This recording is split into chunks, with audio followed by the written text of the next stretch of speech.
place finish, women's pro division. I'm telling you guys, she was 3 or 4 reps behind going into that last round. That is a perfect machine down there.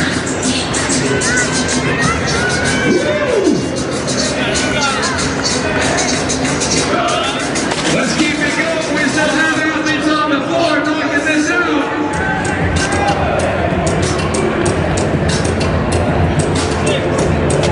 Lane number 9, Michelle Jones from Blair. One of my favorite places in town. They got a whole stable of athletes out there. Go on, Blair.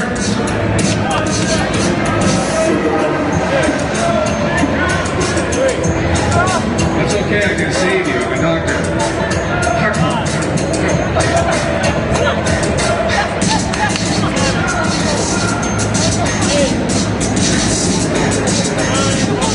You know what's great about this sport? Everybody cheers for everybody. Good job, heat number 1 on the ladies. You guys just set the bar high. Thank you. Well done, all of you. Well done. Well, almost made me want to work out. 9, 8, 7, 6, 5, 4, 3, 2, 1, go.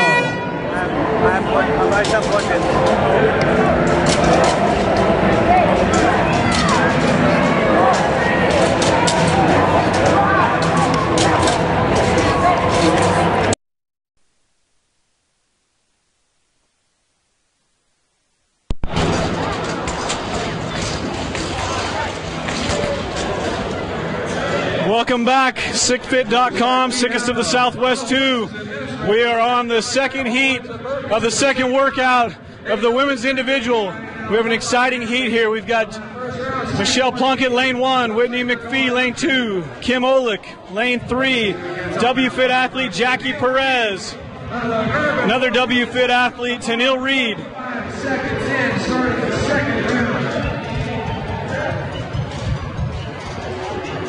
This is going to be a fast heat, cleans and overbar burpees.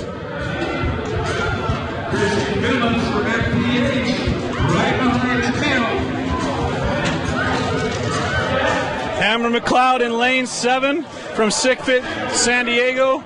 I'm sorry, SICfit Solano, CrossFit Solano, SICfit ambassador. Gail Shalou down here in lane 10. Gail's always fun to watch. She rarely ever seems to run out of gas.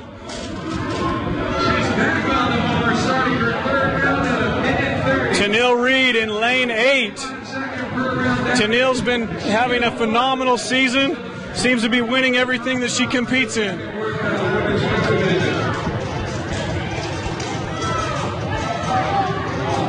testament to that training up there.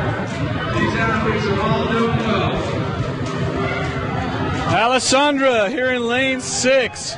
Always fun to watch, very fluid.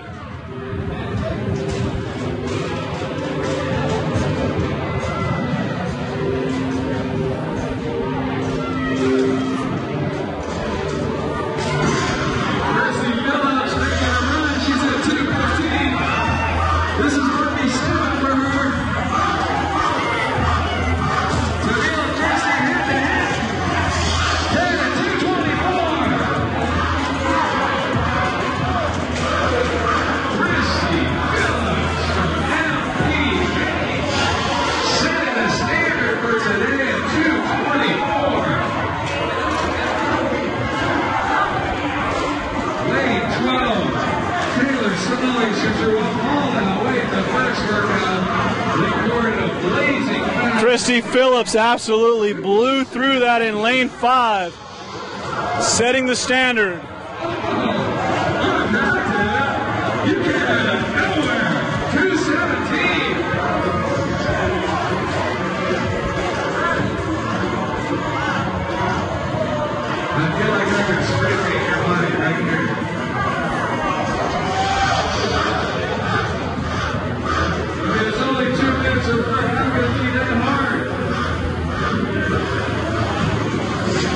So a little bit different than a workout 1. This one is a pure lung buster with those quick cleans and bar over burpees.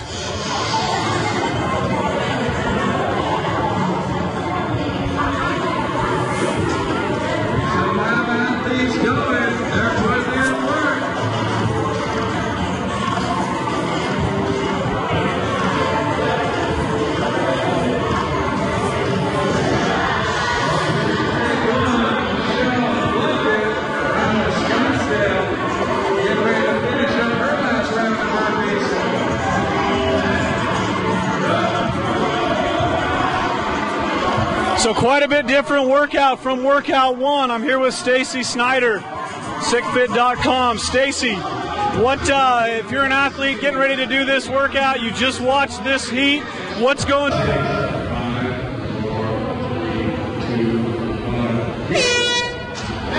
And it's off. These guys are doing 10 power cleans with 155 and 10 lateral burpees over bar, 3 times through. This one isn't about the weight for the guys. This 155 is very... DJ Brimhall right in his wheelhouse in lane 5, absolutely flying. Moses Cordova, lane 10, also flying. I think it may be DJ and Moses in lane head-to-head.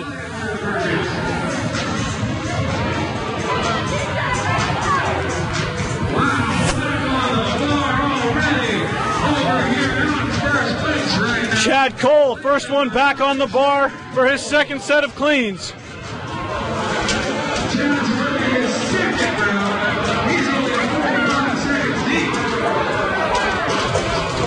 Chad now head-to-head with DJ Brimhall. They're on their second set of burpees.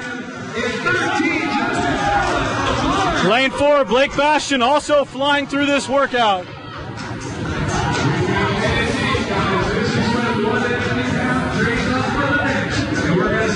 Again, completely different than workout one. This is a very, very anaerobic workout. DJ Brimhall and Chad Cole going head to head.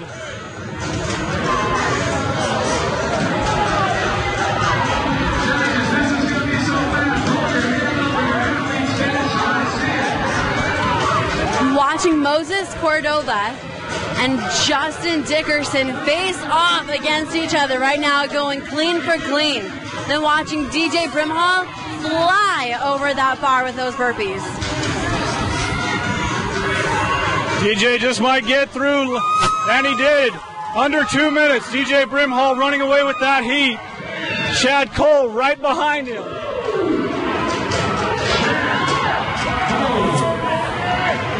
My boy, DJ Brimhall, finishing in under 2 minutes. We got DJ in my top 3. I told him not to disappoint me, and he did not. That's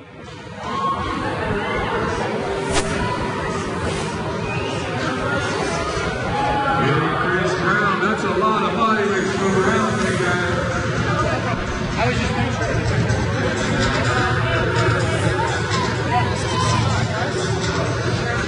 DJ actually did a few extra burpees there just to make sure he was in compliance with the workout. DJ, come here. I'm going to try to make DJ talk while he's out of breath. DJ, how was that workout? That workout was great. It was ran on fire. That was tough. How did that compare to the first one? That one actually fit in my suit. It was great, fast pace. Knew I had to cut a lot of seconds off to catch the big dog, so I had to do it. You were absolutely flying on those deadlifts and burpees. I don't think there was an inch of space between your bar and those feet, man. That was precision. Nice job. Thank you, appreciate that. Working that. 10-second countdown. 8, 7, 6, 5, 4, 3, 2, 1. And they're off. 5 to 8% in the last round by DJ Brimhall on a solo at 1 minute and 6 seconds. Brian Holland, 11, lane 11, absolutely flying through these cleans with precision. Lane 13, Robert Huffer into his burpees, moving quickly. Got Kavika Henderson in lane 9, SICFit ambassador back to the cleans. First one back to his cleans. Is Mr. Henderson, SICFit athlete.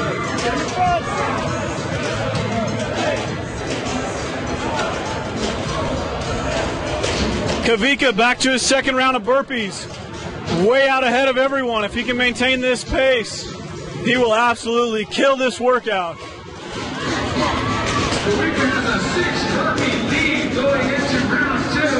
His closest competitor right now is in lane 2, and that's Christopher Garza. Kavika onto his last and final round of power cleans. He's got to get these 10 and get right back to his burpees. Kavika Henderson is on his 3rd round.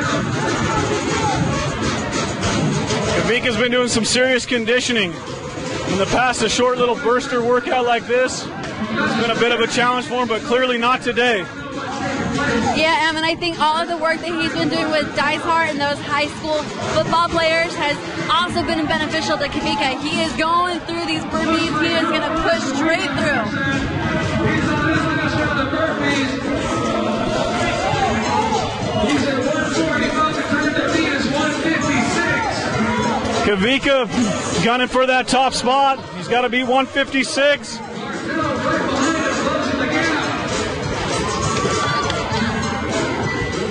Christopher Gatrell, Kavika is finished. Christopher Gatrell just about to finish his burpees as well.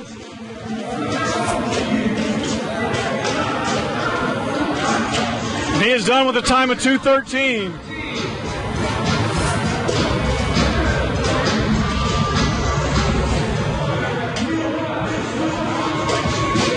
Robert Huffer, lane 13, is finished with his. Brian Holland, fireman in lane 11, has done as well.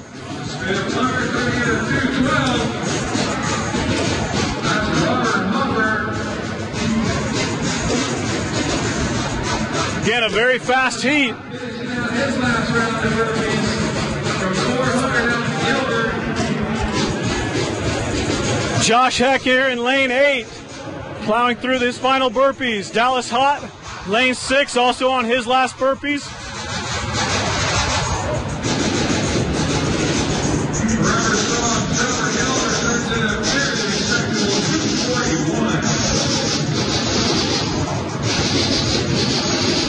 Dallas Hott finished with his burpees. Josh Heck also finished, and that's it for this heat of workout 2. Mr. Henderson off the ground there. There's a slide it up. This is a picture of fitness right here. Mr. Cynthia Brian Holland has yet to break a sweat. He just went fast, forgot to breathe hard, and to go get something. He says it's a go. Athletes were a 10-second countdown.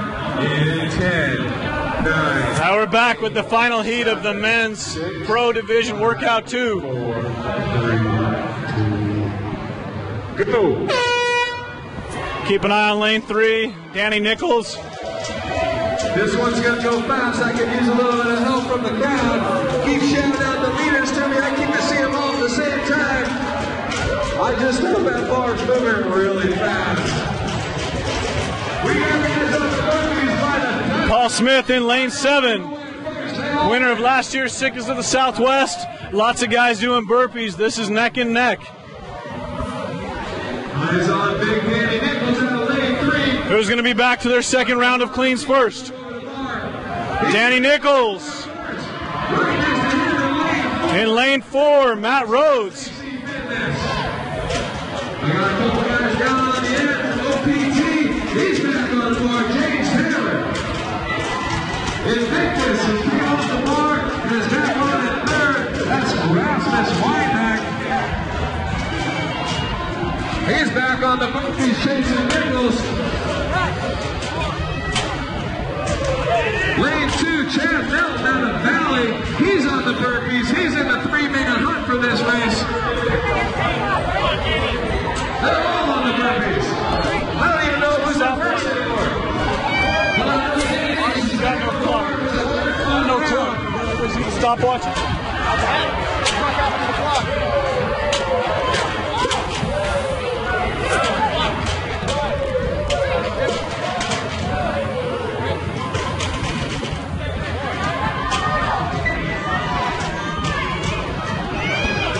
guys are on their third and final round.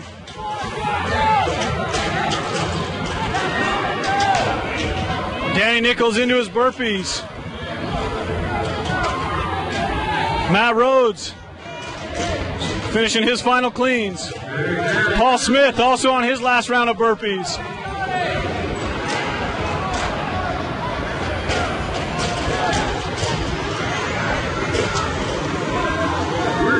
Danny Nichols, Paul Smith, almost a dead tie. I think Paul Smith inched him out. I'll let you know in just a minute.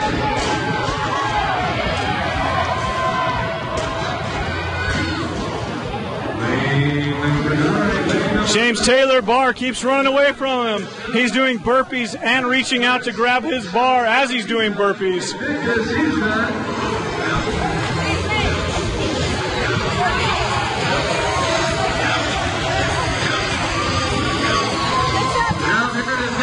That was a fast heat.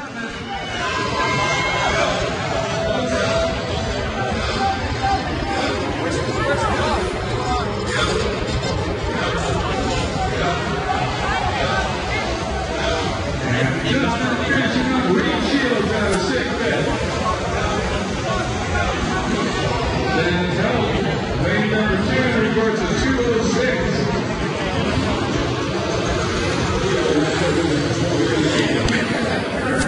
Another fast heat. That did not.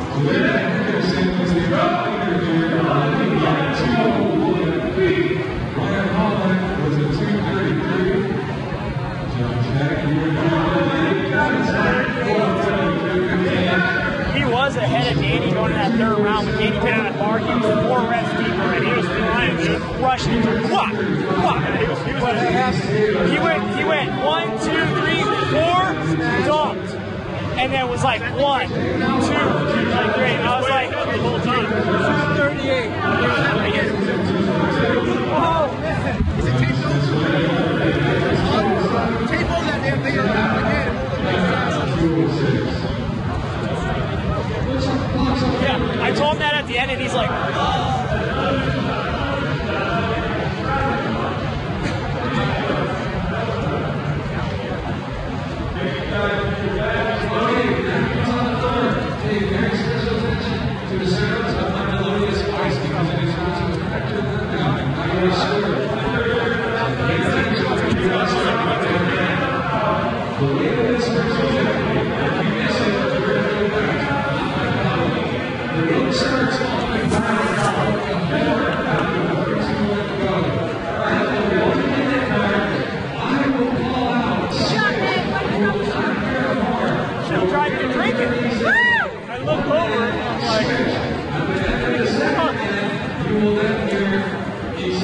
And I picked up video because I was like, shit, if he runs out, I'm starting at 2:30. Go.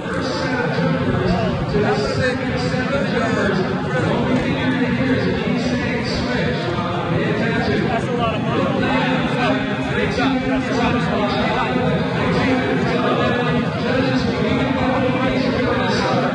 Let's go, guys. The sooner you can start, the sooner you can move on.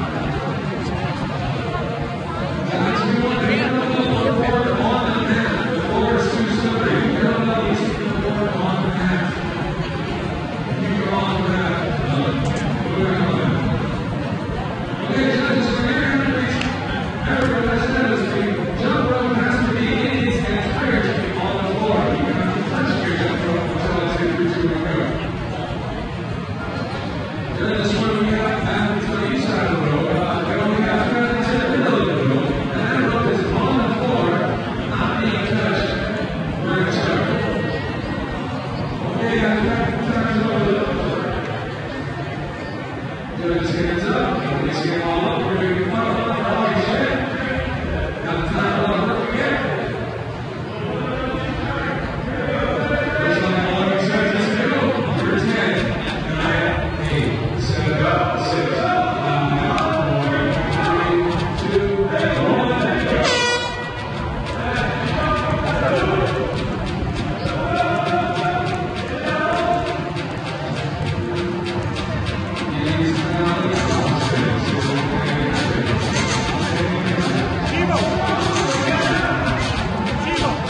tag the next person. The kettlebell athlete has to tag the next athlete in the progression. You must tag your athlete before moving on.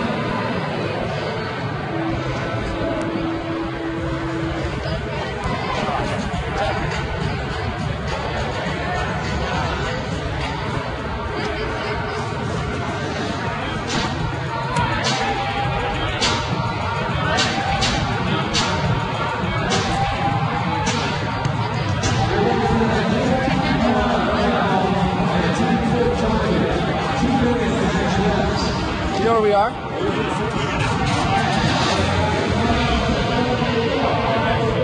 These targets are put together by one of our sponsors, True Strength.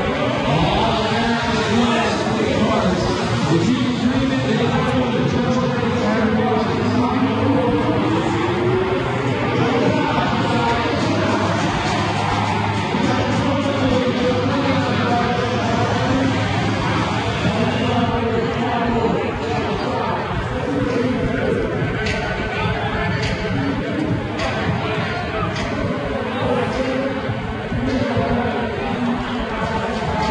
45 seconds on the clock on this.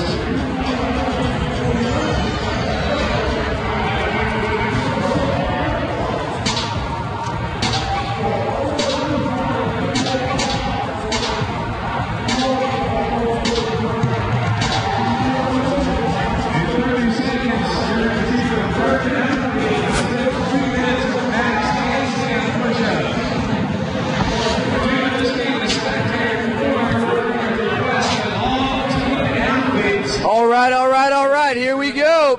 Heat number 6, team workout number 2, East Valley, Convey, 6-Fit Scottsdale, Preferred, Now, Surprise, Core, Leaf Time, Solution, Havasu, Arizona, Desert Valley, Free Range, Core number 2, and Northwest Tucson.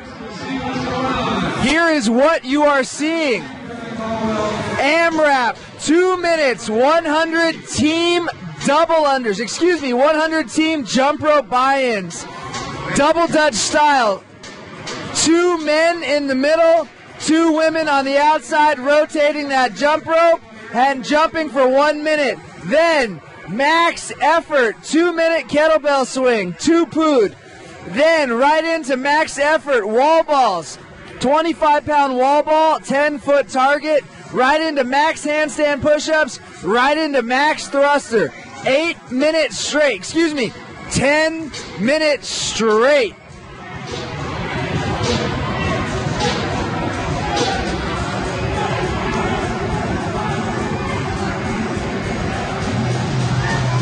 This is the intermediate, so the weights are 55 pounds for the kettlebell swing, 75 pounds for the thruster, and the wall ball is 15 pounds, but it is a 10-foot target.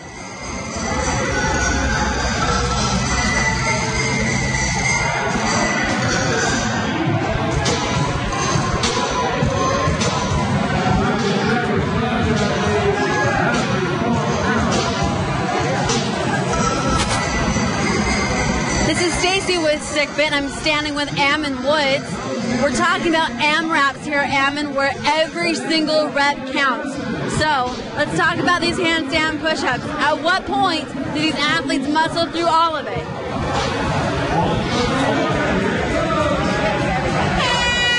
Yeah, so the handstand push-ups, right? They have to be able to manage fatigue. They don't want to go to failure because it's very hard to recover once you go to failure. All these teams are now onto the thrusters, which I can't think of anything worse than being the one that has to do thrusters. Yeah, my least favorite exercise on the planet, right next to a sharp knife in the eyeball.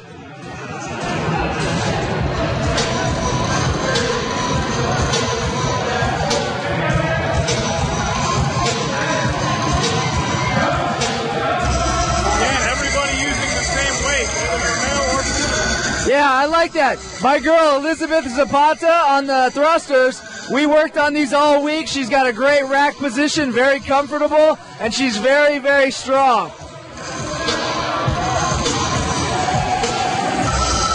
2-minute max effort, 10 minutes total.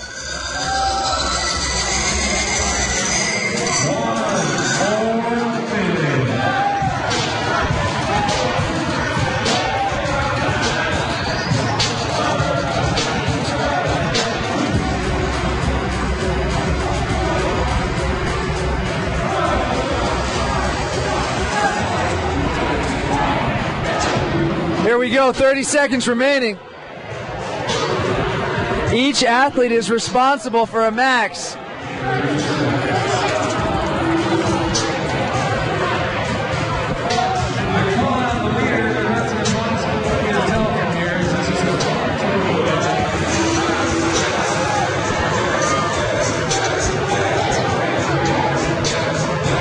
CrossFit Preferred in lane 4. Handful of W-Fit athletes working through their final reps as we finish with 3 seconds left here. 2, 1, time.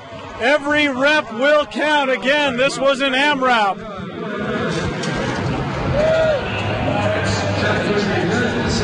Leaf Time Army celebrating. They're pleased with their performance. We'll add these up and we'll update scores here shortly.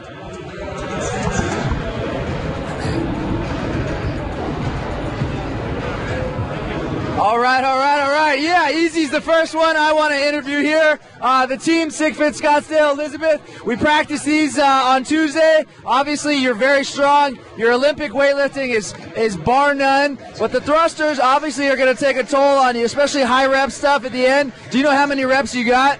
At least 30, I know that for sure. It's not easy, but they're just tactical, like getting it over my bar, or getting over my head, getting my hair through the window. That was tough. Very strong performance. Awesome job, Elizabeth. Guys, as a team, the double unders. Did you practice that at all this week? We could have done a little bit more. Back to double Dutch school for me. Who did better, the guys or the girls? Guys did. I have to give it to the guys. Nice job. The girls had the harder presses, though. We put the guys on the easier stuff on purpose to get higher reps. And it just overall worked better that way. So no one did better. All right, 2 workouts down, 1 to go. You guys think you're going to be in the top 10? All right, my man, head judge August Schmidt of East Valley CrossFit.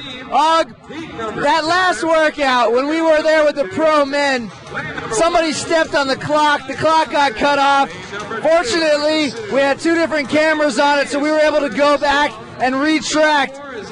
What happens when that happens in this sport?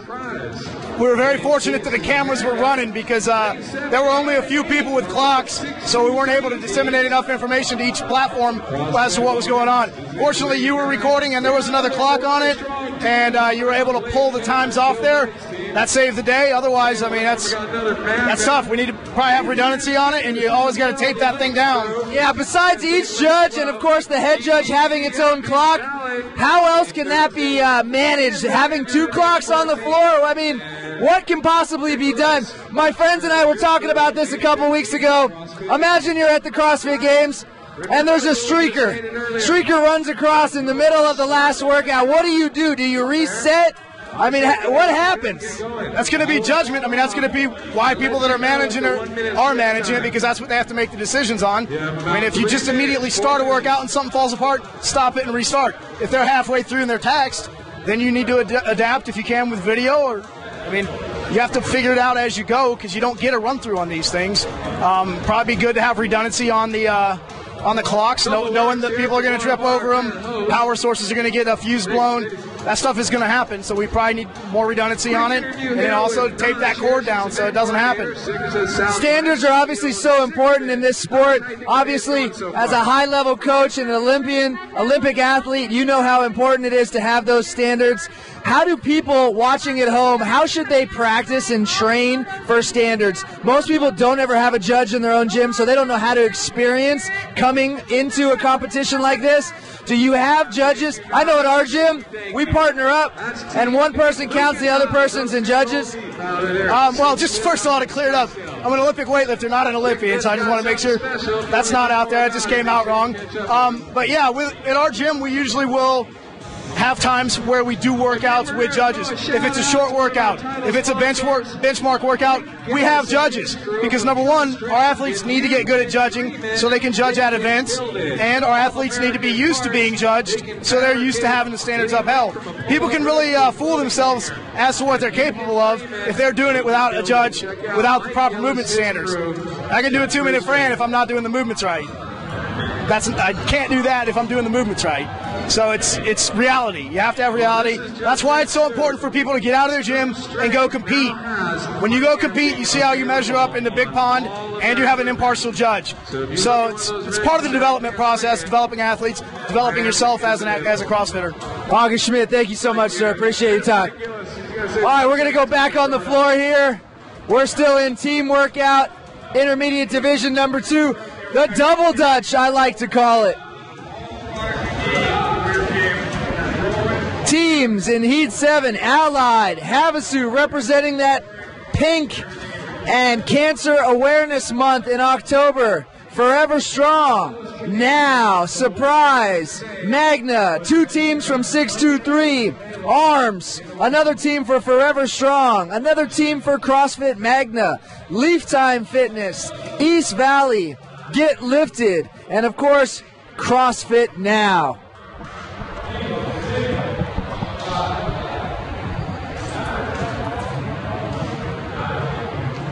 All right, special announcement here. This is a breast cancer awareness cause over here. We got CrossFit Havasu came out here. They're the whole team. We're going to go ahead and let their other team captains, Kevin, kind of discuss what's going on. So again, in this workout, What are you guys doing? each individual on the team has a specific task they have to complete. One member will do 2 minutes of kettlebell swings. One member will do 2 minutes of wall ball shots. One will do handstand push-ups, and one will finish with thrusters. So these teams had to decide who was doing what, which was their strong suit. It'll be interesting to see what we have, whether we have the men or the women do similar movements across the teams. Come up, find them afterwards. And my favorite part of this workout is the teams working with a long jump rope. This is not anything that you've probably seen in the sport of fitness for some time. And SICFit certainly takes some pride in being a group that brings innovation to these workouts, thanks to James O.P.T. Fitzgerald working with what's going on now. I got to tell you that when I was in elementary school working with the jump rope, this was my favorite thing. So this is what I'm throwing back to, thinking about growing up, but I don't know the last time that I worked the long jump rope and doing this kind of thing in the middle, especially with 2 people. This is all about timing. So I'm excited to see how these teams do, who is going to have that timing down pat and work right through these 100 jumps. Yeah, the jump rope's a fun twist. After this workout came out, we actually bought 2 jump ropes for our gym. We've been doing double Dutch at the cell, and it's hilarious to watch people try to get the timing down. So once again, another haven't seen before with the jump rope. Another thing we haven't seen before that we'll see later is in the 3rd round in the individuals, the slate will be wiped clean. Top 10 athletes will move forward, and it's anybody's game. 8, 7, 6, 5, 4, 3, 2, 1. And this heat is underway. The teams are jumping rope. They're using a weighted jump rope. RX Ropes, one of our sponsors.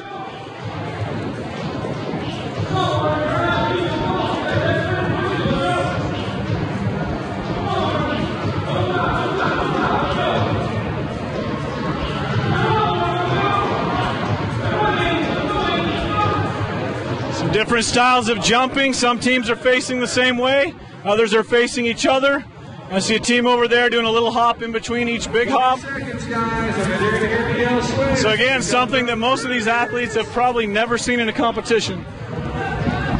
Yeah, these are absolutely RX jump ropes, and they are innovators of the custom size and custom style jump ropes with a variable cable option for every skill level and every work capacity.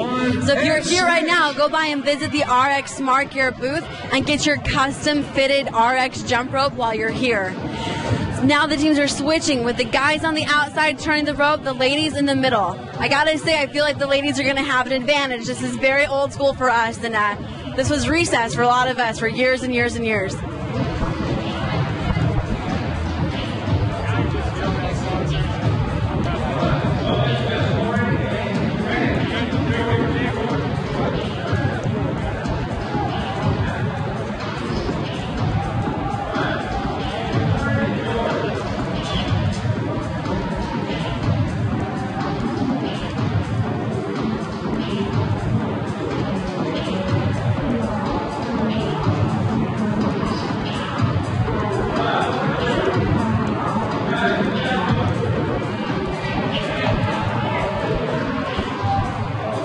Okay, moving on to the kettlebell swings.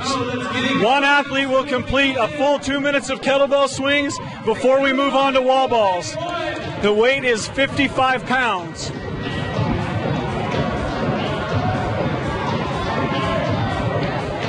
The standard for this is bell between the legs and bottoms up with arms straight in line with the body at the top.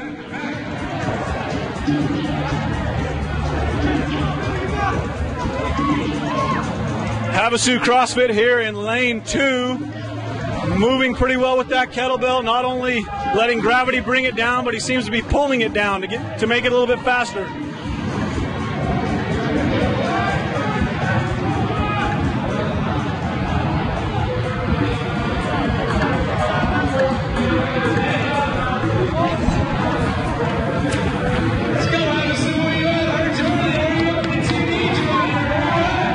One minute left of kettlebell swings, and they'll move on to wall ball shots, where they will use a 15-pound wall ball on a 10-foot target.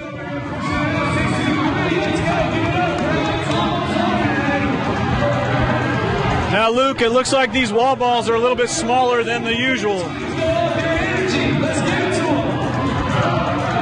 Luke, these wall balls look to be a little smaller than most athletes are used to. Is that going to be a problem? It depends on the athlete and the gym. I know that's all we use now, those slam balls. They're smaller, they're harder, they don't move as much. Therefore, if you catch it just a little bit off of a good position, it's going to fall right in front of you. Plus, these targets are all 10 feet, so they are much higher for some of the women. I know our athletes in the gym, the females had a really tough time hitting that target, so you're going to probably see mostly men do the wall ball target at that height. And we're off to the wall ball shots.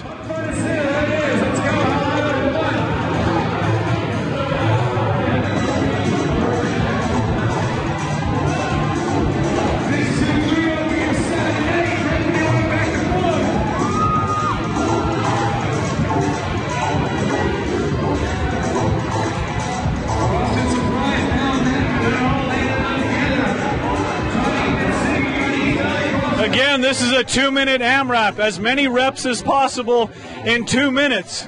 So it's a fine balance between managing your fatigue and giving away reps.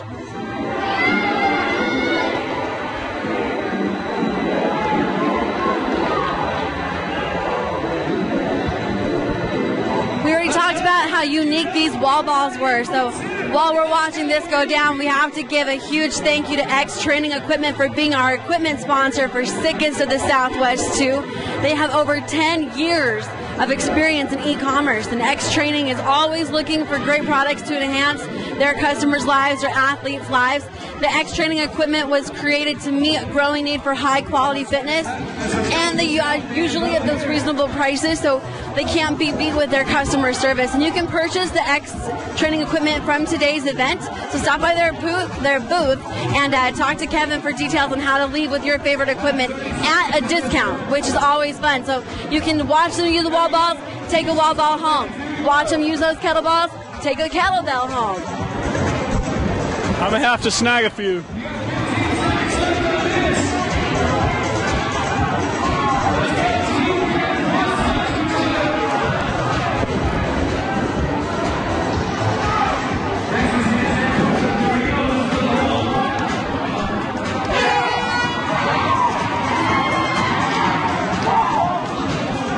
And done with the wall balls and right into those handstand push-ups.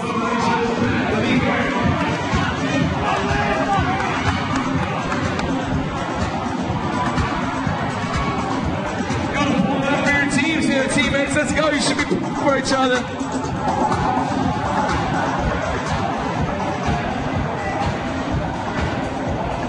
The standard for the handstand push-ups, the 34-inch base for the handstand push-up distance. Elbows and legs and hips are straight at the top. The rep begins at the top of the lockout. This is a 2-minute AMRAP of handstand push-ups. Every single rep counts. The judges are watching closely for that lockout at the top. Havasu in lane 2, flying through these handstand push-ups, taking a brief moment to shake them out, and right back on the wall.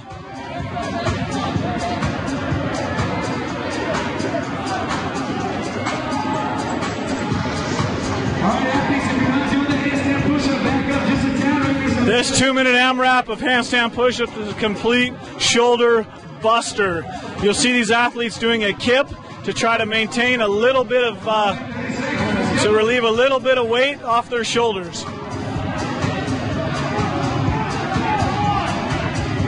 This is SICest of the Southwest. This is from Heat 7.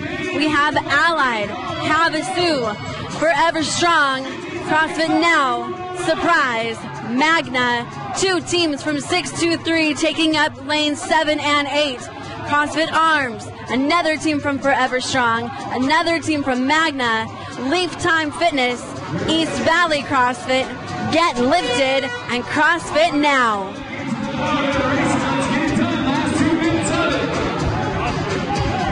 Racing off the wall, they go right into a 2-minute AMRAP of 75-pound thrusters. Luke mentioned earlier that this is his least favorite movement. I gotta say it's my least favorite movement too. I'm not really sure I've ever met anybody that says, hey, you know what, I love thrusters. I'll take burpees over thrusters any day of the week.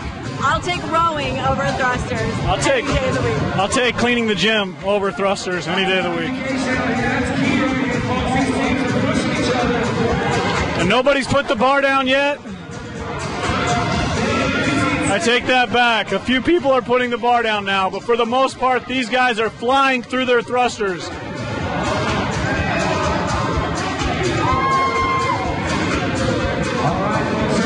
Team Forever Strong in lane 3 has not broken at all, just pacing these thrusters out.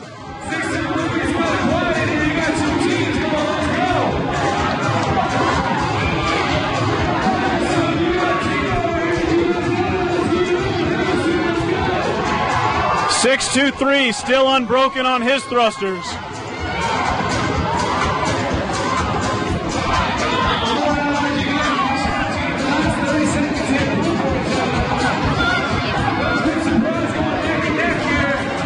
CrossFit Havasu in lane 2. CrossFit Now in lane 4. Both girls working through those thrusters, pausing for a brief moment and getting right back on the bar.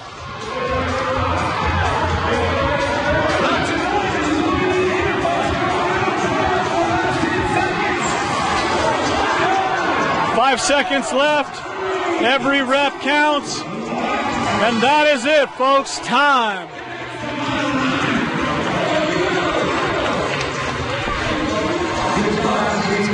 That was Heat 7 of the teams division.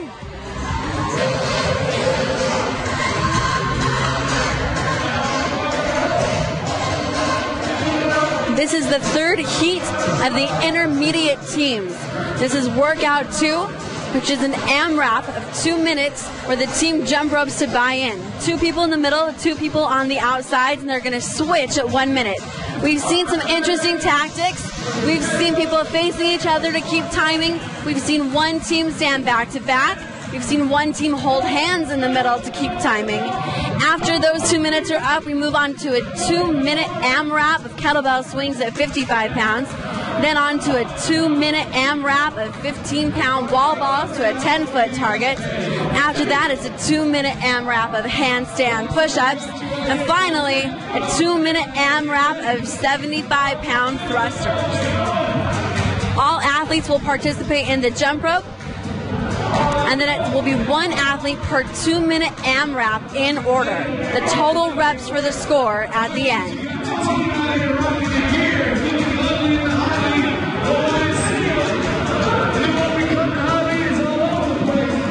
a Highlead team out here, and Highlead is one of our sponsors. So a shout out to Highlead.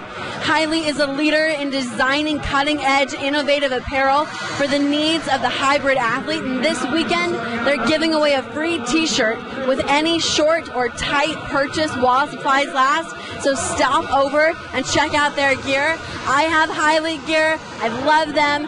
Jen's a good friend of mine, so anytime I have a chance to represent some Highlead, I'm all over that. And I'm excited about this group. There seems to be some really strong intermediate teams. So who are you looking out for? Which is the team to watch?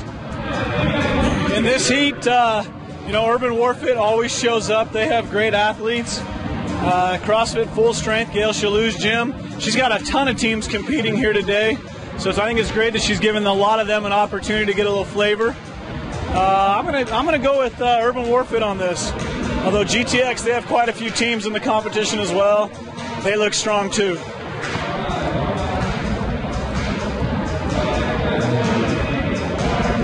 As the athletes warm up, it looks like there may be a few teams here that have already practiced with a jump rope. You can tell the ones that practice because they're moving a little bit faster. I gotta say, I think the back-to-back situation is a really interesting technique. I feel like if you're working with your partner in terms of timing, I might want to face my partner for this one. I don't know if I understand the back-to-back technique unless you're watching the person turning the rope instead.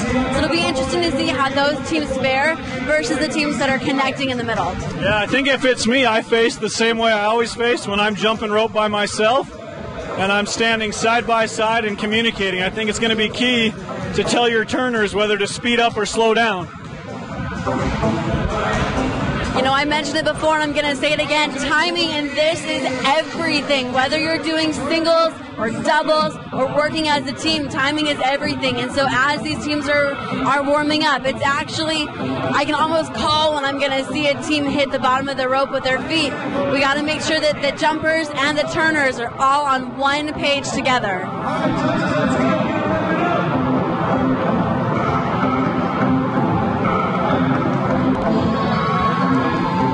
Judges are giving the signal that they're ready. We're a few seconds away from starting. All right, here we go. We're going to start this up. I got judges here. We got partners. Everybody put your hands up, judges, if you're ready. Let me see those hands if you're ready. We've got Team GTX here in lane 2. We'll see how they handle this jump rope.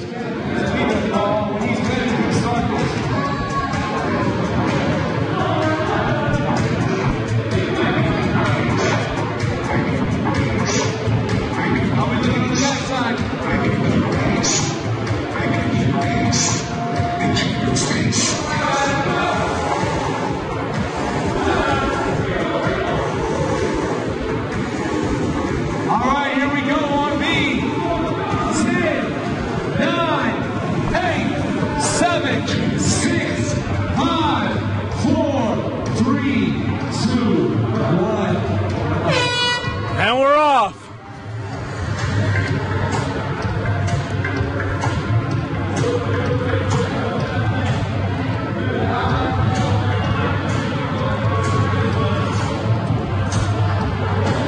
CrossFit Now here in lane 3, decked out in Highlead gear, one of our sponsors.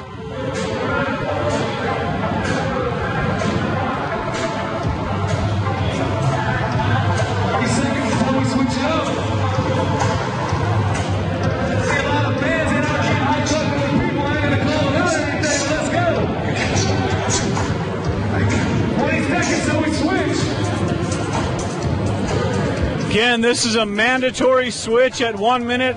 Everyone on the team gets a turn to jump before they break out into individual AMRAPs.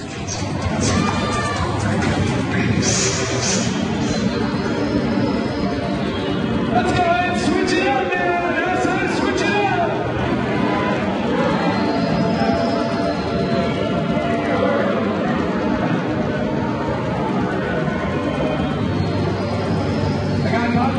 Team Copperhead got a little hop and a skip in between here, trying to keep a rhythm. Nice now, so they can do this all day. 1, 2, 3 over here, pumping it out. Let's see a noise, boys. Let's make some noise. We got 30 seconds left. 30 seconds left. Talk to your people. Talk to your people. Talk to your people.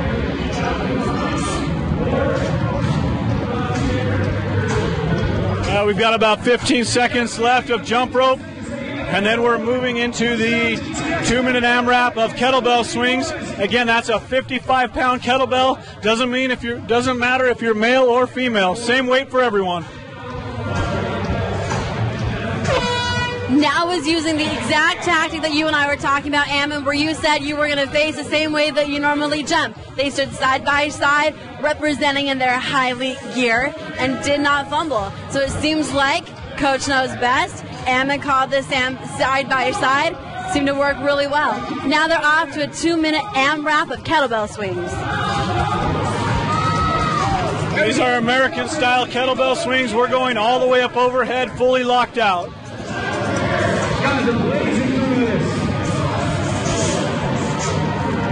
From here on out, the rest of the workout, you'll see one individual on each team complete the AMRAP all by themselves before the next athlete moves on.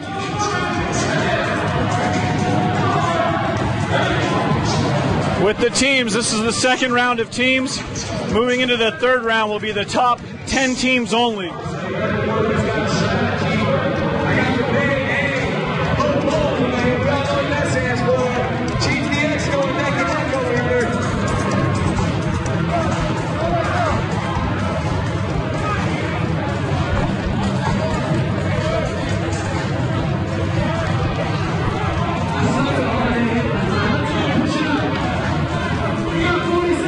Urban Warfit here in lane 7, very smooth with that kettlebell.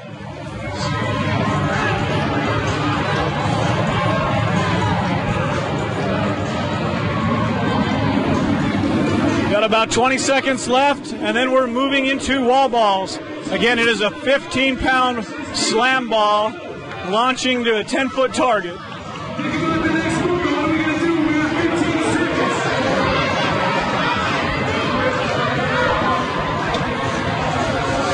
Right now, every one of these athletes' forearms are screaming.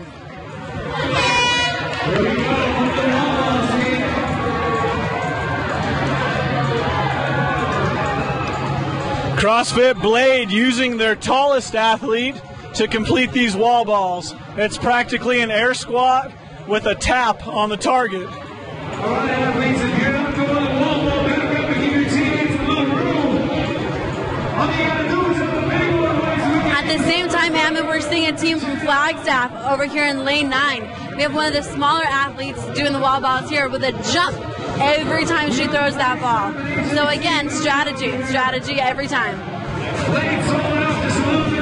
It's interesting, we have a pretty good mix of males and females that were chosen to do these wall balls. So again, it's team strategy, picking which athletes are good at which movements.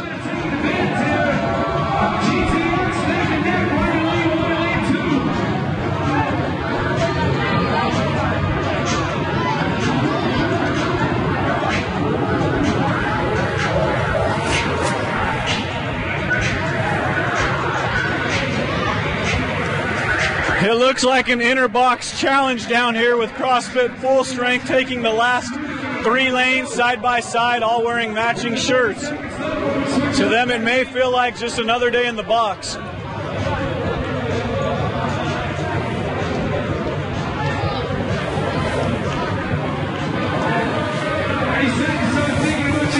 We've got 30 seconds before they'll move to handstand push-ups. 20 seconds.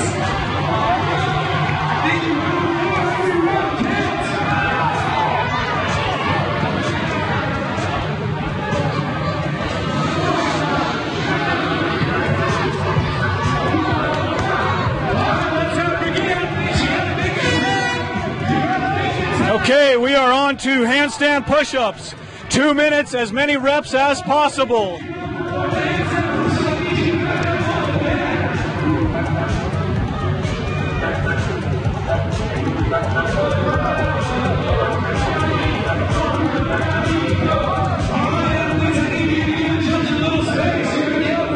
The key on these handstand push-ups is to manage the fatigue in the shoulders. If you go till failure right out of the gate, it is very, very hard to recover. Stacy, if you're doing these handstand push-ups, what is your strategy? Don't quit. Keep going. It's 2 minutes. You can do anything for 2 minutes. Find something to pull from and just go. You've got your team. You've got the adrenaline. You've got intermediates working toward money in this particular competition coming to you from the SICest of the Southwest. So it's go time. It's ignore the pain and push through. I like it.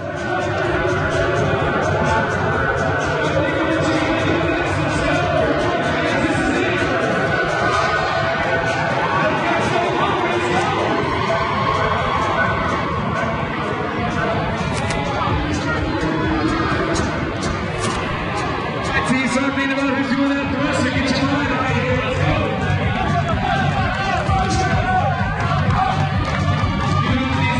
Again, as Stacy mentioned, something unique to the SICest of the Southwest too is that intermediate teams have an opportunity to take home some big money.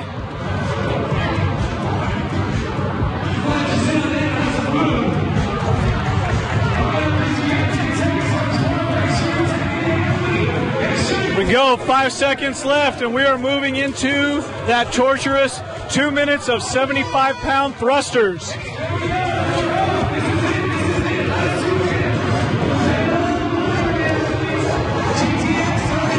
Ammon, with these 2-minute AMRAPs, talk about the energy in this room. Talk about how these teams are moving right now, what it feels like to be competing. So right now, these guys feel like hell. All right, 2 minutes of thrusters. You have to just try to control your breathing, breathe through each rep, pace it out. Think of a 2-minute Fran. All right, this is 2 minutes of pure gut-busting, lung-busting movements. There's a very popular workout with 21-15-9 of thrusters and pull-ups. In this particular case, it is a 2-minute AMRAP, as many reps as possible of thrusters. I'm thinking about that breakdown of 21-15-9 and 45. In 2 minutes, there's absolutely no telling just how many reps these guys can actually get through. The energy in here is incredible. These teams travel with fan bases, and we know that Urban's yelling loud. Everybody from now, the whole full strength crew, they're on the floor, but everybody's here with them. So it's impressive to be around these athletes right now. If you want to win this team event, you cannot put this bar down on these thrusters. You have to go completely unbroken.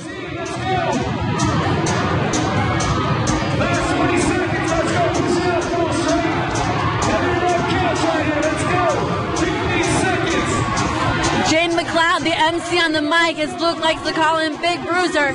He's getting the already into this crowd even more involved. 3, 2, 1, time.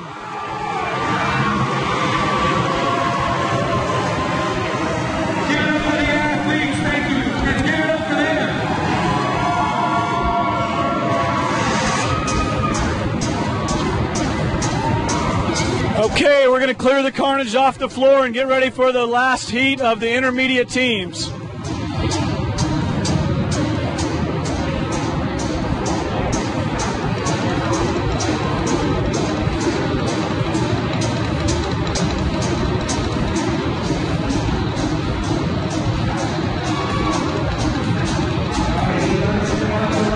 Give a shout out to our sponsor, CEP Compression Sportswear.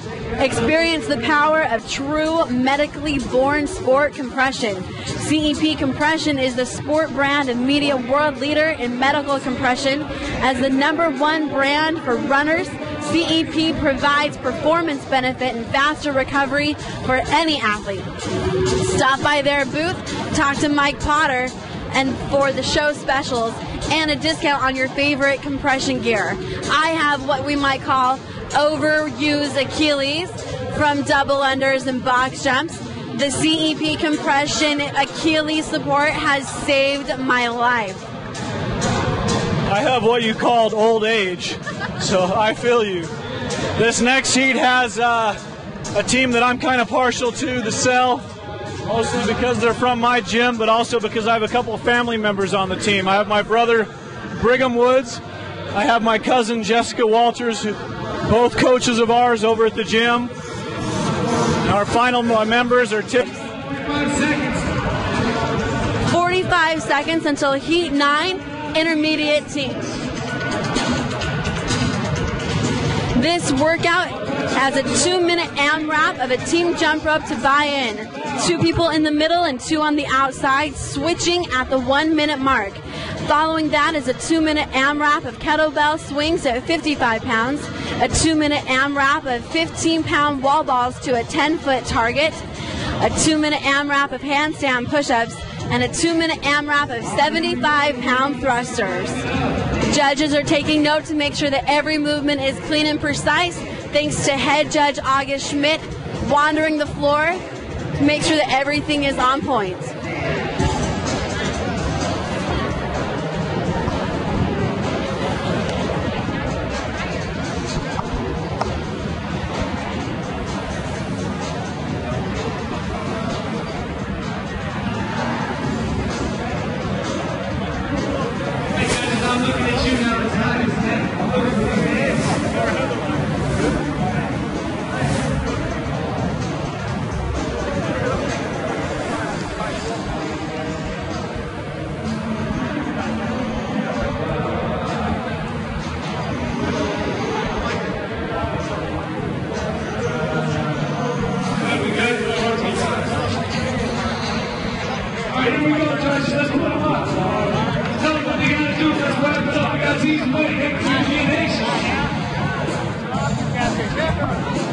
I'm looking at the head judge. He's got the clock. He tells me when it's good.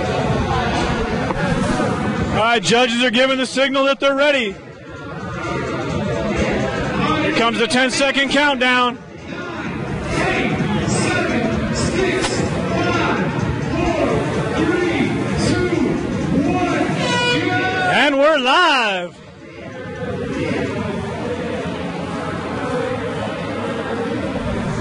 Gotta tell you, Evan, I'm never surprised at the variation I see with these teams in the jump rope. We've got some teams trying to power through, go as fast as possible.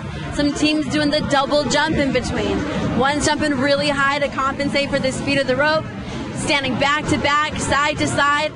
One team down here at the end is not quite on the right timing. So it'll be interesting to see which teams power through and knock these out. Not surprised to see the cell doing work. They haven't stopped yet. Perfect synchronized jumping until I say something. It's always how it goes. Now they're picking up speed, though.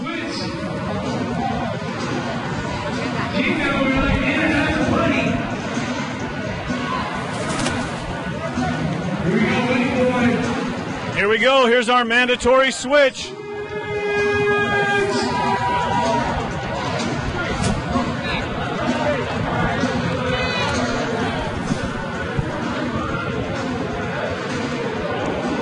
These teams are on their second jumpers. They have 1 minute to go before they move to kettlebell swings. So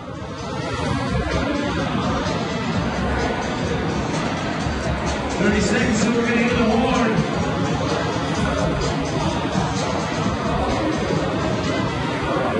Got less than 30 seconds. All right, teammates, so let's jump with that horse. So think about what's next. And then you go easy at this one. It's all about teamwork now.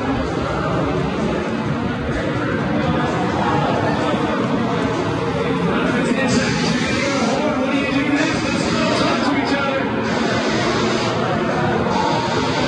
other. 3 seconds remaining. And time for kettlebell swings. The cell jumped out to an early lead on the kettlebells.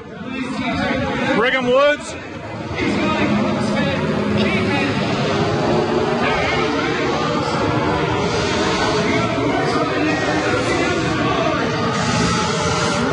CrossFit Forever Strong here in lane 14, plowing through these kettlebell swings. Again, this is a total grip smoker. The key on these little 2-minute AMRAPs is not to put the weight down. Every rep counts.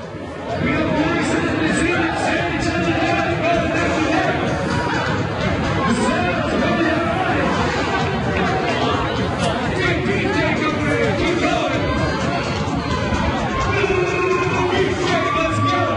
Northwest Tucson up in lane 15. Again, these kettlebell swings must be locked out all the way up top.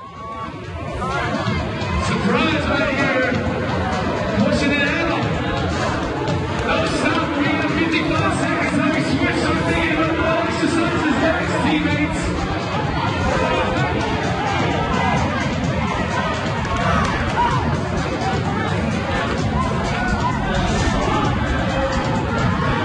Full strength here in lane 2.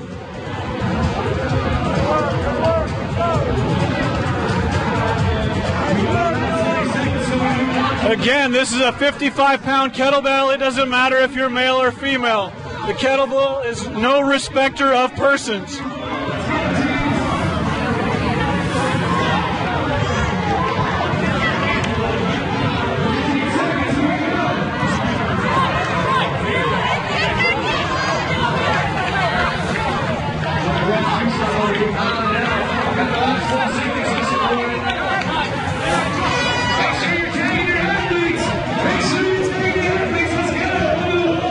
A kettlebell can be an unforgiving movement. It takes that explosive nature through the hip to really get that momentum, to get that kettlebell locked in overhead.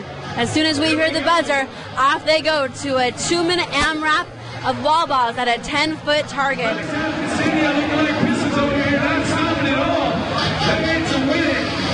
In front of me in lane 9 is a team from East Valley CrossFit representing strong today at SICest of the Southwest, making quick work of these wall balls. With an AMRAP style workout, every single rep counts.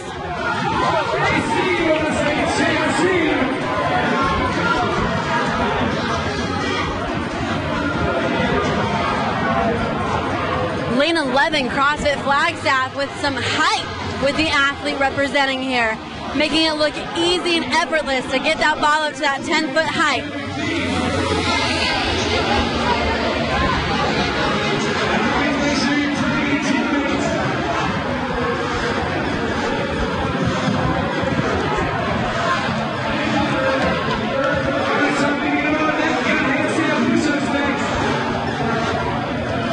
Every athlete from the team will be represented in a different movement.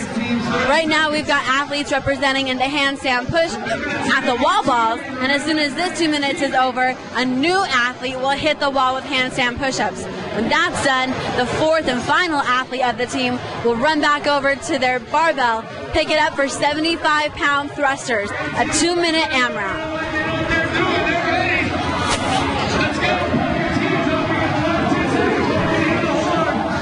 They're launching the wall ball right now at targets on this beautiful rig brought to us by True Strength Fabrications, one of our sponsors, my good friend Mike Gillis. This rig is for sale. He can fabricate anything that you want him to, and he has financing available. Wow, East Valley over there in lane 5, flying through those handstand push-ups.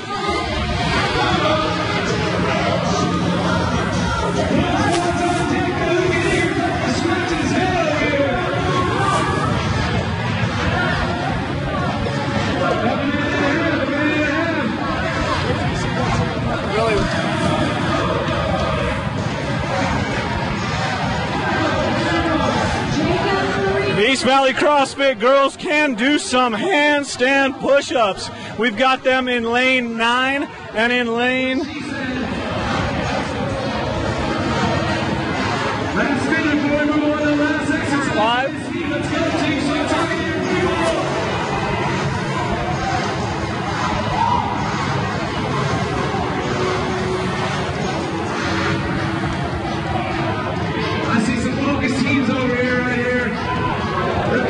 Again, we're live in Phoenix, Arizona, streaming on SICfit.com. This is SICest of the Southwest 2, the fourth and final stop in the Europa Games Tour. I'm Ammon Woods. We've got over 540 athletes here fighting it out for their share of $15,000 in prize money.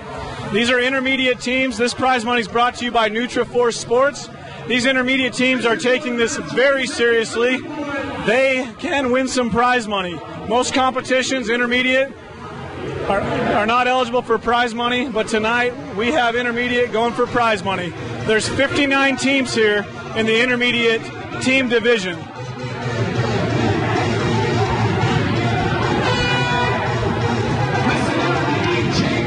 We are now moving on to thrusters. 75-pound thrusters, 2 minutes, as many reps as possible.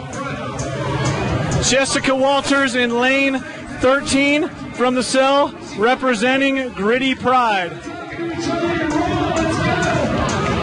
Jessica is a triple black belt martial artist, as well as a CrossFit coach. And you mentioned the prize money coming to us from Nutra4 Sports, and the team intermediate first place prize is $2,000. Second place is $1,000, and this is the first time we've actually seen intermediate teams have a chance to win $2,000 and a cool grand for a second place team. So that's absolutely nothing to back out. That is why these athletes are giving everything they have in these 2-minute AMRAPs.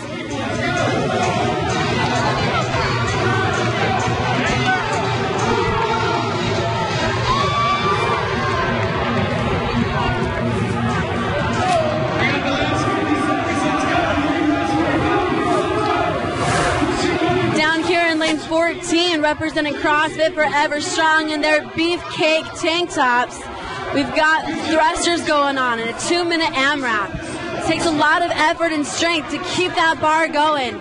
Ammon mentioned in previous heats that for these intermediate teams to have a chance to get as many reps as possible, we really got to keep that barbell moving the entire time.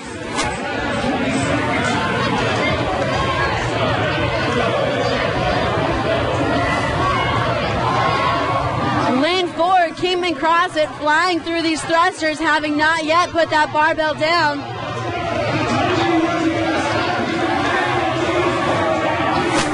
We have a face-to-face head-off in lanes 5 and 7, watching both CrossFit East Valley and also SICest Fitness battle it out thruster for thruster. And with that bell, that is the end of the intermediate teams in heat number 9. Here we go. This is heat 10. This is the RX teams. In lane 1, CrossFit Preferred going by Buns and Guns. In lane 2, CrossFit Fury, Bomb Squad 2. Lane 3, CrossFit Dixie. Lane 4, East Valley CrossFit. Lane 5, Allied CrossFit. In lane 6, SICest Scottsdale. Lane 7, CrossFit Solution. Lane 8, CrossFit Forever Strong. Lane 9 and 10, teams from CrossFit East Valley. In lane 11, Urban Warfit. In lane 12, CrossFit 915. Lane 13, CrossFit Fury Bomb Squad 1. And in lane 14, CrossFit Blur. Stacy, some big-time teams in this heat. Who do you like and why? For me, in this particular heat, I'm going to be looking at in lane 1, Buns and Guns, with Eddie Aguirre and Jody Ann Jarvis. I'm also excited about Urban Warfit, Laura Dickerson. She's the WFit athlete. She's been putting in a lot of time, getting stronger through all of these movements. SICest Scottsdale has a very strong team, so it'll be exciting to see what they do. I remember watching Nicole and Klubo fly through their chest-to-bar pull-ups, watching Chris Cannon destroy that first workout. And any bomb squad from CrossFit Fury. I mean, they're a bomb squad for a reason, and Fury for a reason. So I expect to see these movements go fast.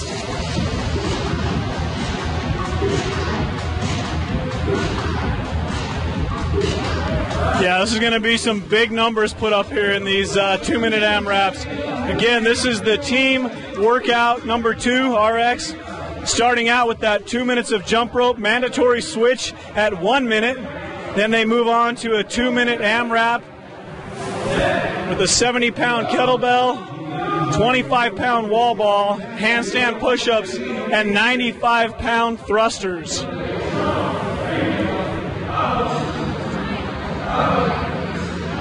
I need you coaches to know that they stick ahead of the fence, get their team lined up.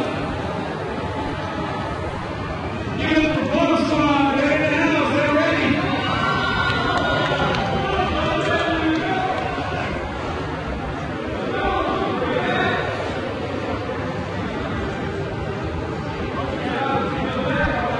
Also coming up, Luke, is the Adaptive Showcase. We're going to be able to see both Ben Lunick, Steve Heidman, and Steph Hammerman come out here and show how universal, how scalable, how these athletes can do whatever they want to do. So that's going to be some inspirational showcase time. I can't wait to watch that. Steph and I have become very good friends, and as she travels all around and showing just how inspiring she is, it's going to be awesome to see her get out here and do her thing. So make sure that you guys are staying tuned to watch that, because that's going to be something worth recording, watching back time over time.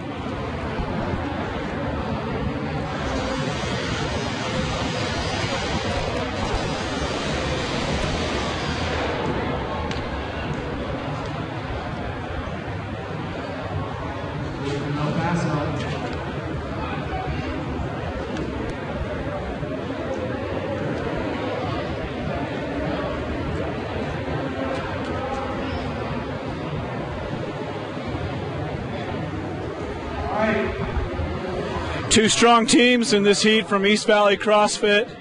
You got Zach Barna on one of these teams who's coming back from a shoulder injury. It'll be interesting to see which of the four movements that Zach is given.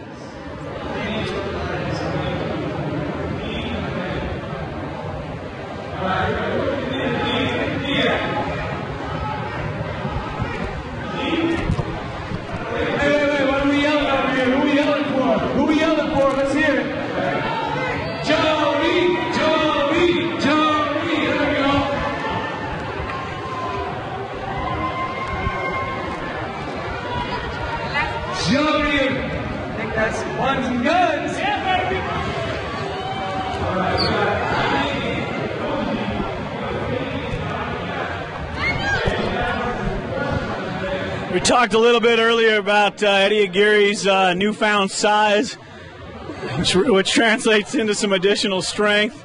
Typically, he's been a body weight guy, but with this new size, I asked him which of the 2-minute AMRAPs he's going to do, and he's going to swing the boat anchor. He's going to swing that big 70-pound kettlebell, so it'll be fun to watch him get on the end of that thing. Jody Ann Jarvis is also a training partner of mine, so I'm cheering hard time right now for Buns and Guns, and she's taking on those 95-pound thrusters. So she's excited about that, a little nervous about it, but I've watched this girl do a 325 deadlift, a 210 front squat, stringing together butterfly pull-ups like it's nobody's business. So I imagine that those 95-pound thrusters, when she's nice and warm, thanks to those watt bikes over there, I think she's going to do just fine. I don't know that I want to do 95-pound thrusters. I don't know that I want to do 65-pound thrusters, but all the better to her. I mean, I'm still going to take a rower or double unders any day.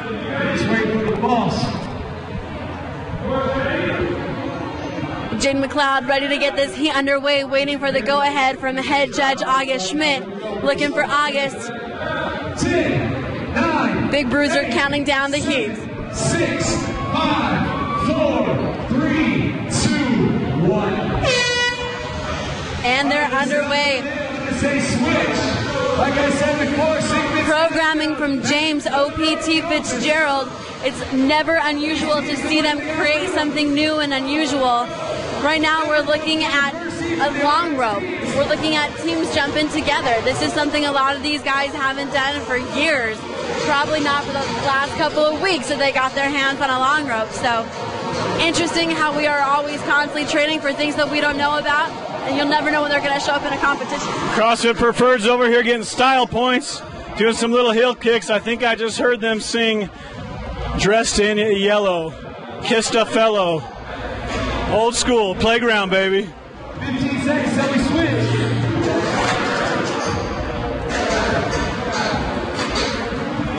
It's over yet.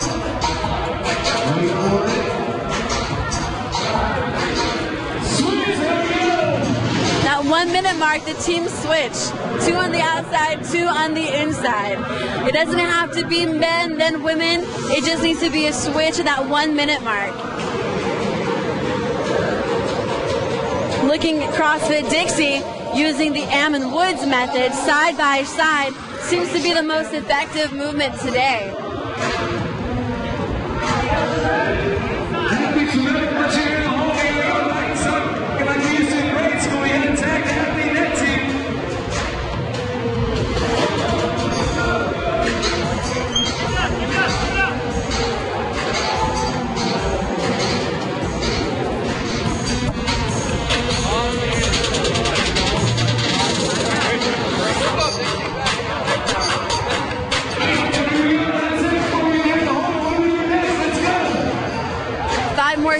minutes in this 2-minute jump rope buy-in, then we're going to see these athletes get right on that kettlebell.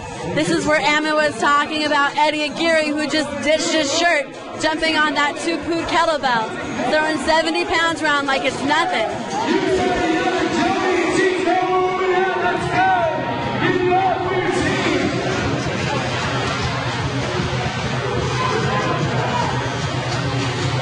Watching Coach Tyler, they call him Sensei at SICest Scottsdale, moving that kettlebell around like it's lightweight. Not surprised to see this. Tyler works hard, trains hard. This entire RX team for SICest is going to do work on this. I'm super excited to see what they put up in terms of numbers.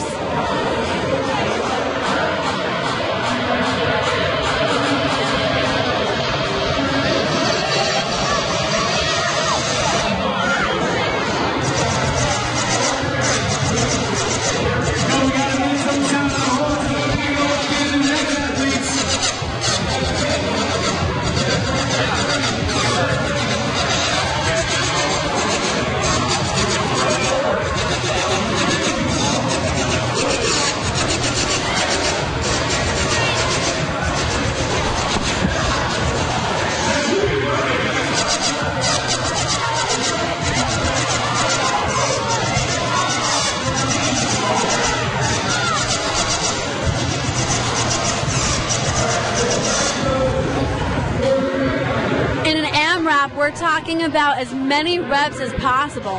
For these teams that are vying for some pretty substantial purse money to get the points that they need, we're talking about not putting these things down. Keeping that kettlebell going for a full 2 minutes, trying to get those handstand push-ups going, as many reps as possible, and once again, not putting the barbell down for those 95-pound thrusters. And with that, off we go to the wall balls.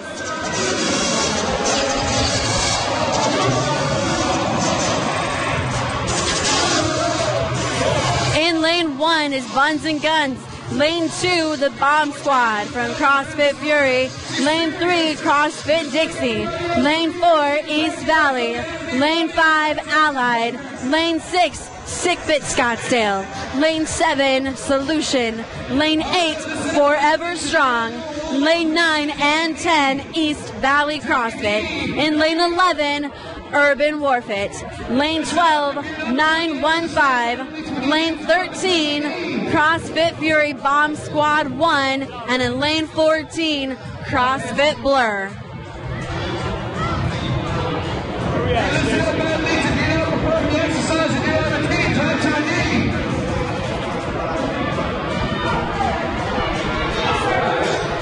CrossFit Dixie in lane 3 is a Gnarly Nutrition sponsored athlete.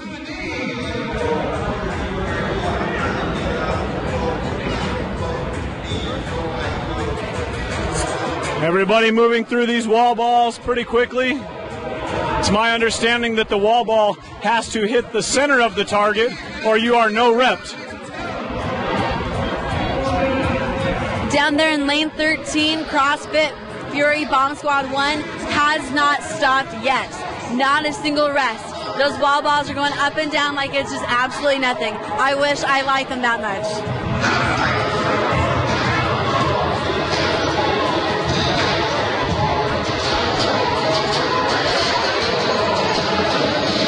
We are live here in Phoenix, Arizona, broadcasting on SICfit.com at the SICest of the Southwest 2.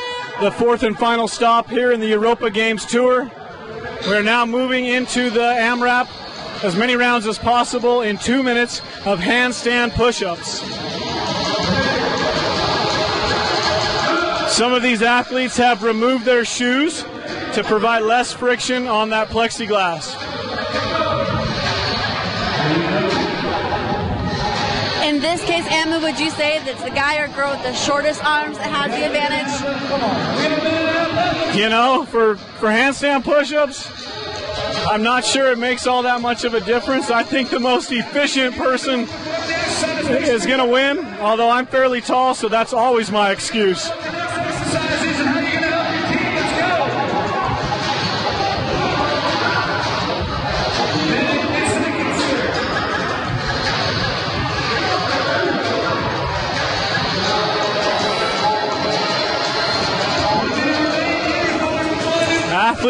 lane 3 from CrossFit Dixie. Very efficient with her kip.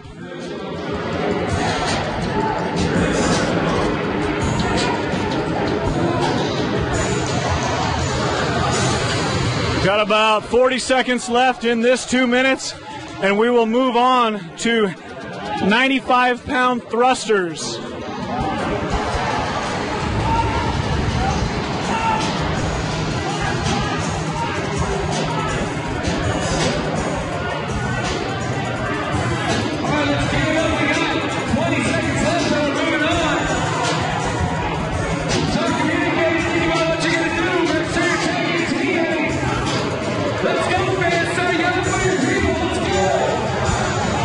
Here we go, last 5 seconds.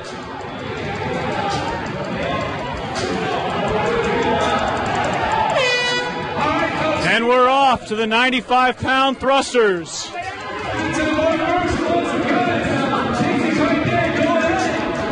Klubo for Team SICest Scottsdale. Almost seems to be snickering as she's doing those 95-pound thrusters. Jody Ann Jarvis touching her hiney clear to the ground, making that 95 pounds look like 55 pounds. Very impressive. Jody's a young athlete. She's got a lot of years ahead of her in competitive fitness. She'll be an exciting one to watch over the coming years. What's exciting about Jody is that she is comparing herself all the time to some of those elites. So anytime she sees some of those big named athletes put up some big weight, it's just another challenge for Jody, another step to get to. Not going to be surprised to see her go far in the next season. 1 minute, 1 minute.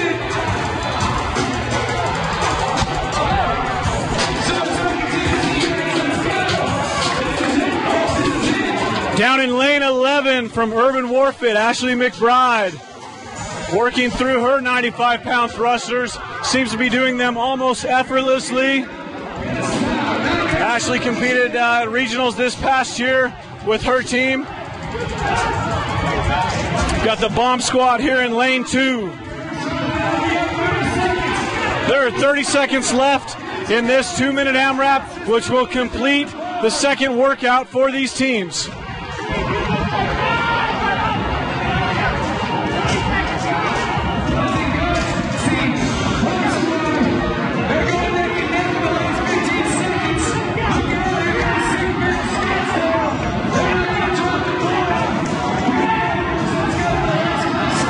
Three, 2, 1, time. Boy, that was a lot of fun to watch. That was fast.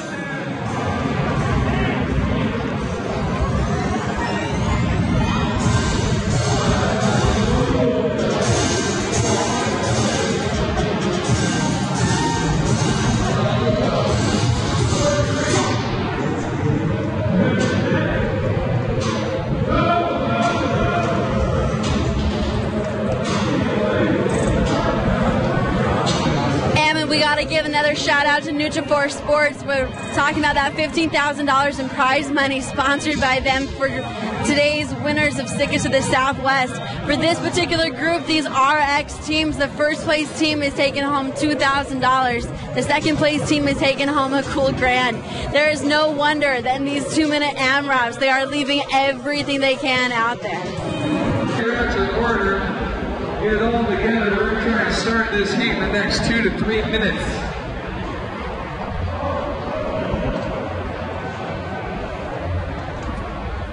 All right, right now, in front of me, the top 10 men and women going into the last individual heat. So check this out. Top 10 men, we're going to start from the bottom up. 10th place for the pro male division right now, Jake Holmberg. 9th place, Blake Ashton, 17. 11. Tied for 7th place, Paul Smith. 5th place is Danny Nichols. Tied for 5th place is Danny Nichols.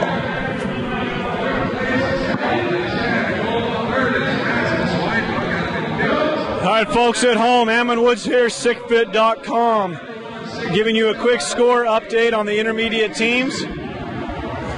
Now for the women's sponsor, the women's places. 10th place in the women's pro 6 in the Southwest event.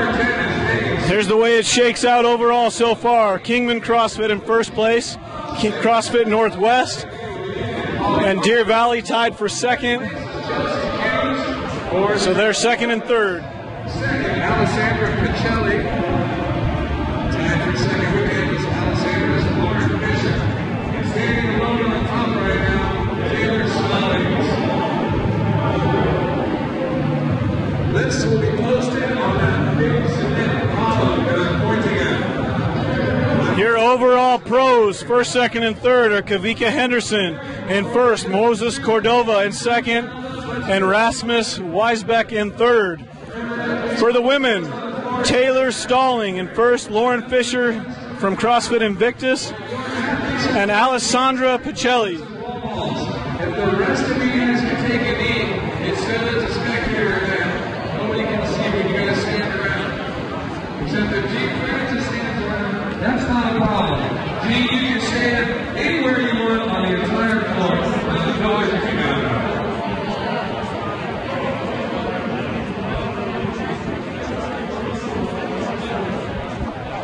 Remember, you have to tag each athlete that we're on. Everybody, feast your eyes on Dave Thomas talking to right here. He's a master athlete. He works out a lot, and he keeps seeming to come in at the low end of the group.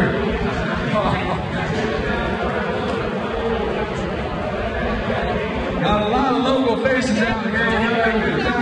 They're waiting to get started. Explain the orders. Let's get the ropes on the floor. Practice time is over. Hey, Emmon Woods here, SICfit.com, here at Sickest of the Southwest 2.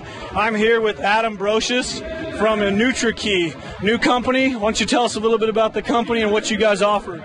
Well, we're an all-natural company, a pure brand. We started about 3 years ago. We've just been working our tails off to kind of grow the brand. There's no fillers, all organic company for the most part. This product's called Inaflex. We formulated to be a high-potency joint complex. Literally everything your joints are made out of is in this product. It's a 14-gram serving. You got MSM, glucosamine, chondroitin, collagen, hyaluronic acid, L-proline, lysine, and you get it in a 14-gram serving in a powder, so the bioavailability is really high. It's a product, if you're hard on your joints and you're an athlete, this is something you definitely want to be taking because it prevents your joints from breaking down and prevent injuries. So I just want to highlight this one product that we have. We have an organic multivitamin that's powdered as well, so the bioavailability is very high. And they all taste really good too, though. That's and in the so it's an all-in-one. It's a joint lubricant as well as a protein. Is that right? No, this is just a joint formula, just for your joints. But it's got some aminos in there that your joints, the elastogens are made out of. And since it's a powder, the bioavailability is very high. Whereas if you take some capsules and pills, your body's going to break that down and it messes with the absorption. Great. And if the folks want to know a little bit more, what's the website? www.thenutrikey.com. You can also find us on Facebook at NutriKey for Facebook. Great. Thanks, Adam. Appreciate it. Thank you. Appreciate it, man.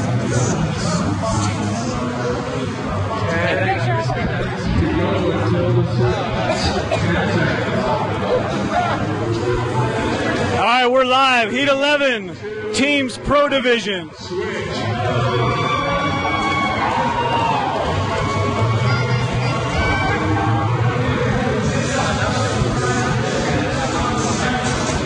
CrossFit Unitas here in lane 2. Seem to be having some success with that jump rope.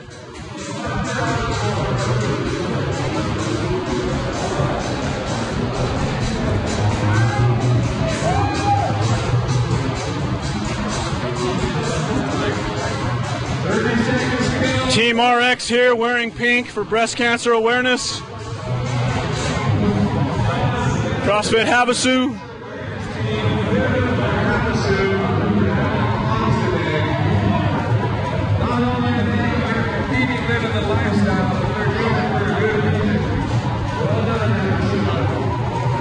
We've got Derek Price here in the arena running MC, the Magic Man on the mic, wearing some fresh gear from Roan Apparel.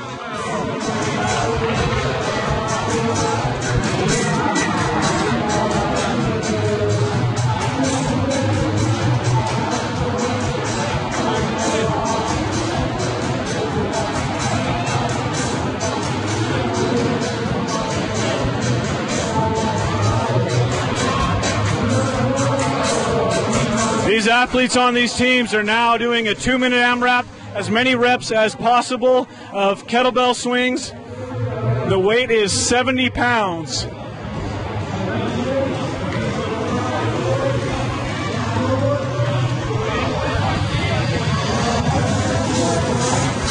got a very impressive girl in lane 7 throwing that kettlebell around like it is nothing. 1 more minute.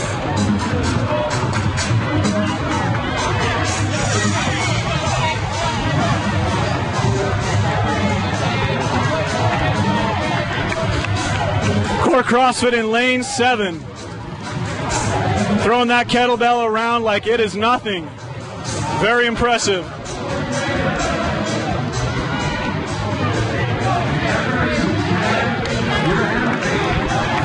Lane 5 is Donald Hawkins. They call him Hawk, taking on that 70-pound kettlebell.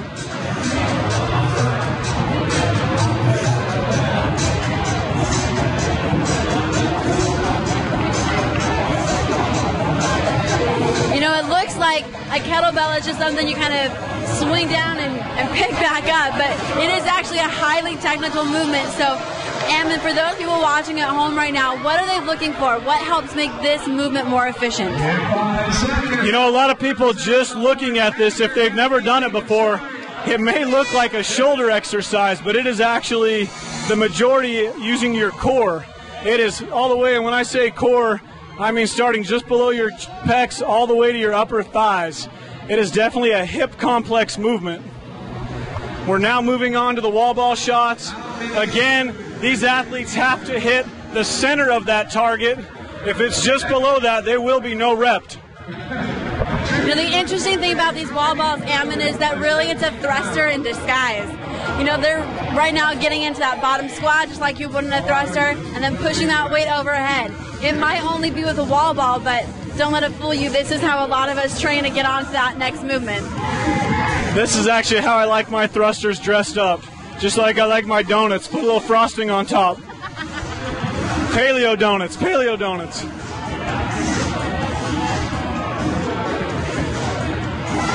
Again, these wall balls are interesting for a lot of these athletes. They may not, these are actually slam balls, so they're a little bit smaller than your typical Dynamax wall ball that you see in a lot of the gyms around the country.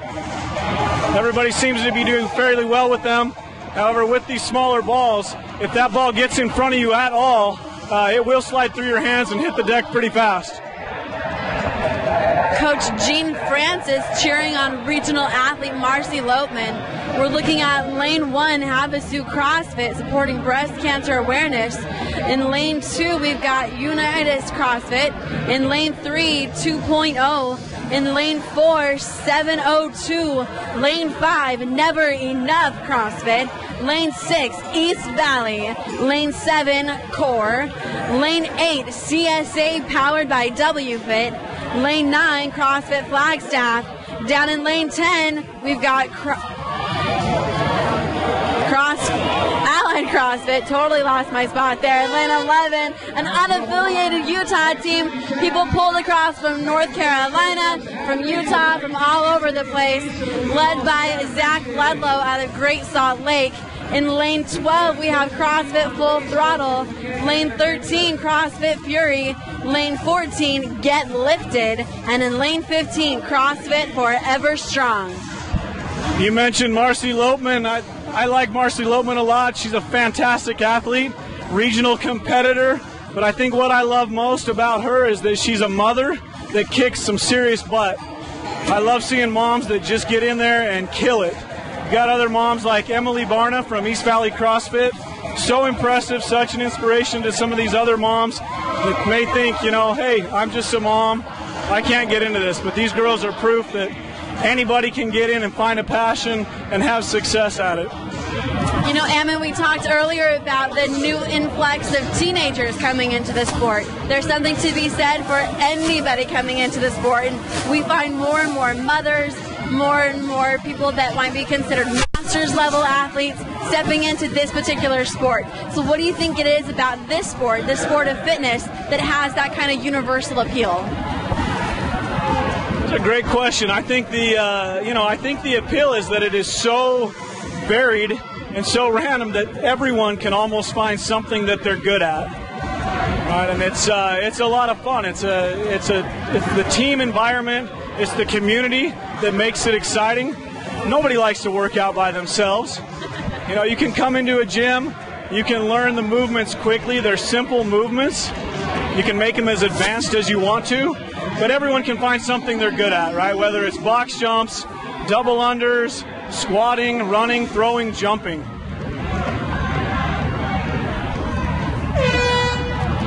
Right now we are entering the last 2-minute AMRAP of this RX team heat.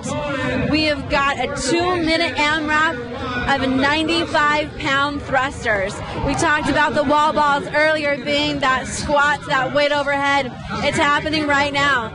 And with money on the line, as you mentioned before, these athletes can't put this barbell down. Every single rep counts.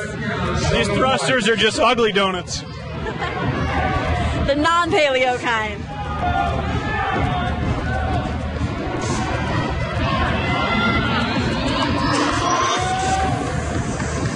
East Valley CrossFit making lightweight of that 95-pound thruster. We're talking about an athlete with some height here, so that squat is not an easy movement to get into.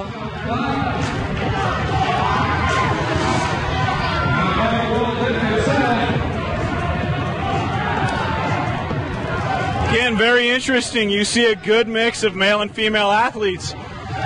As you go through these workouts, there hasn't been one movement that's been dominated by either males or females. 45 seconds left.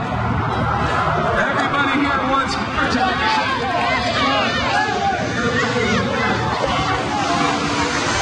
We've got 30 seconds left in this workout. CrossFit Flagstaff here in lane 9.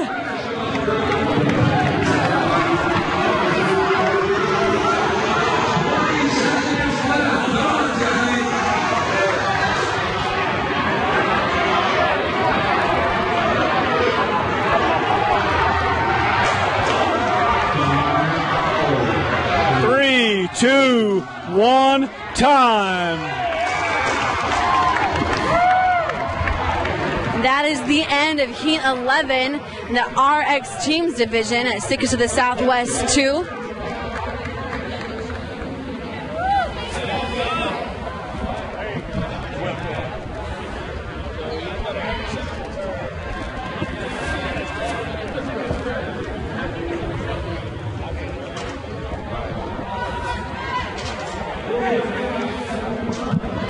We're going to take a break and come back to the action, so stay tuned for the next heat. All right, folks, this is what we've been waiting for right here. Let's get it started. Yes, I do. I would like you behind the line. I made a decision. Stick with it.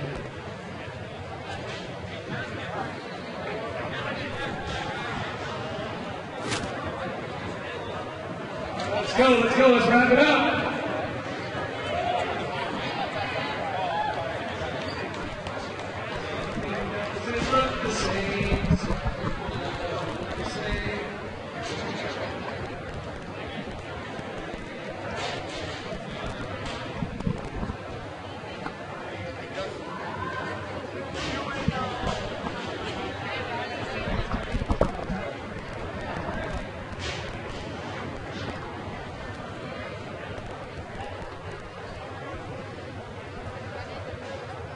All right, judges, get behind the line. We're going to get started. Every athlete behind the line. Let's go.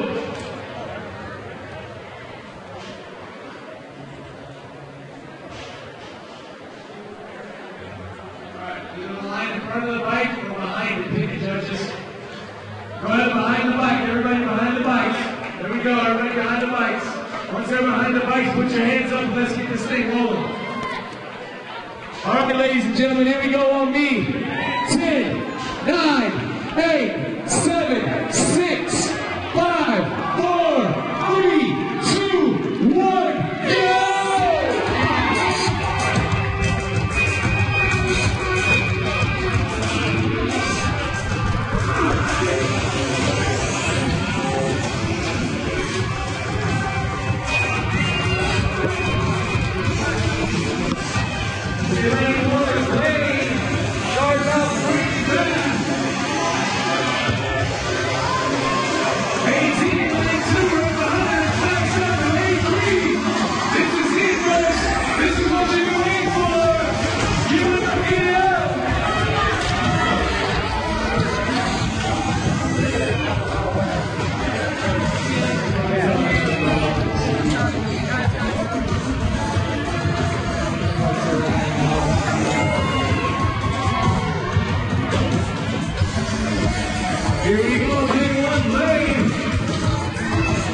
All right, so this is Team Workout 3, RX and Intermediate, the top 10 teams moving on for time.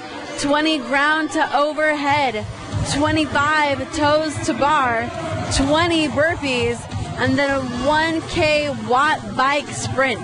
Male athletes will go first, one following the other through the sequence until complete. Female athletes can begin when males are complete and will follow the same pattern.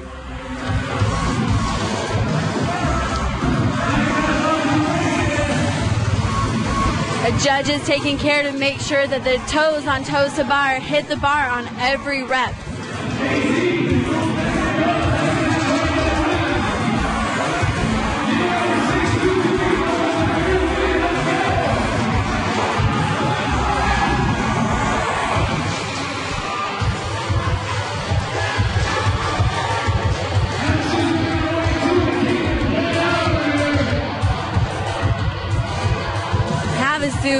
CrossFit AZ, Blade, all out here working on these rounds.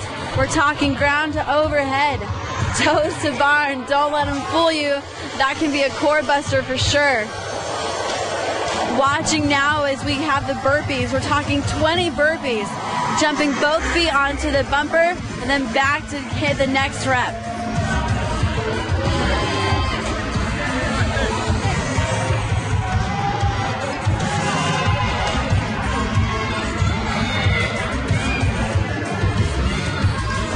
AZ working on both toes to bar and the burpees.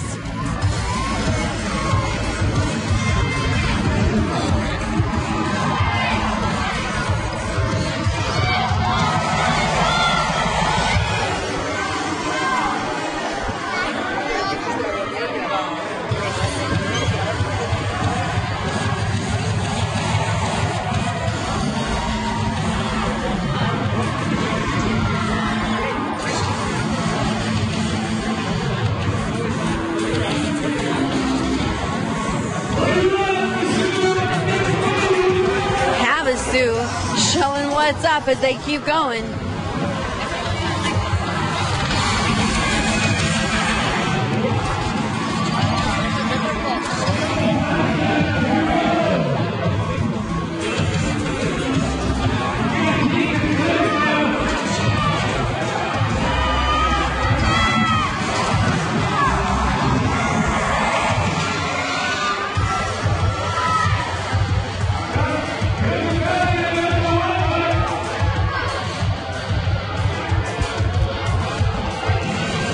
Finally, athletes are hitting a 1K on the Watt Bike, and a big shout out to the Watt Bike for sponsoring SICest of the Southwest too. The Watt Bike monitors everything that you need to know as you're cycling and will help you keep track as your progress. So whether you're looking to monitor your power output, your cadence, your heart rate, or even your effectiveness of your pedaling, there's a measurement parameter for you.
10 teams. This is workout 3.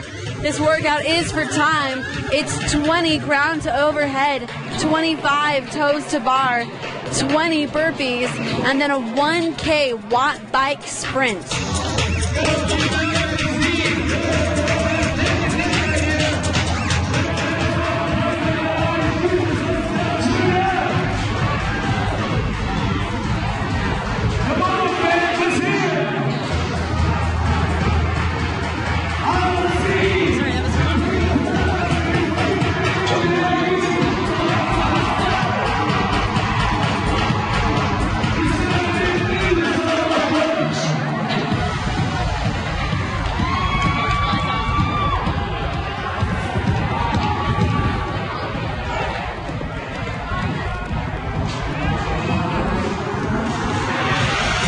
This workout being for time, that watt bike is an all-out sprint.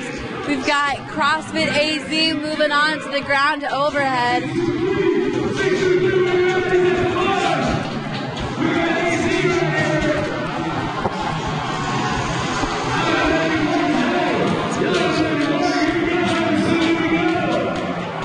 CrossFit AZ is working right now a ground to overhead movement by using a clean and then a push press overhead. As these athletes keep working in fatigue, I wouldn't be surprised to see them moving on to a push jerk. We've got Havasu, in fact, getting right into a push jerk down there at the end.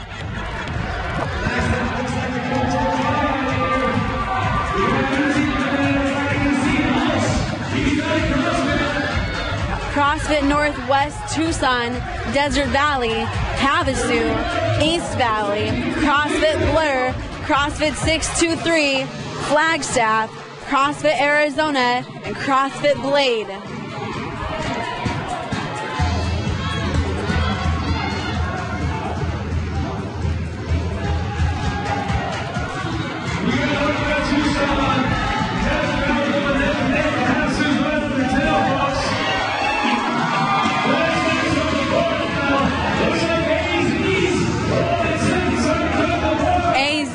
Walking by to get to the toes to bar.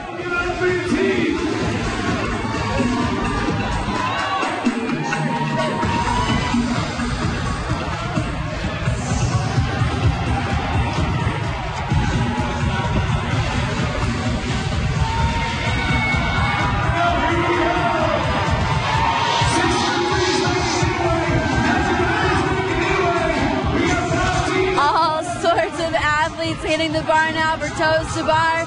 Judges making sure that they feet pass back behind them and then the toes tap right up to the bar. Got Havasu in the pink breast cancer awareness.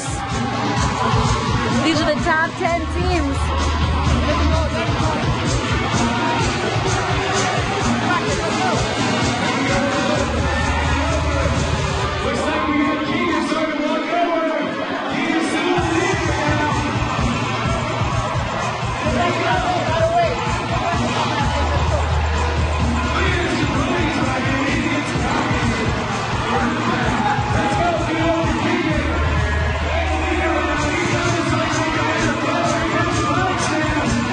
Multiple athletes working, one working toes to bar, the other working those ground to overhead reps.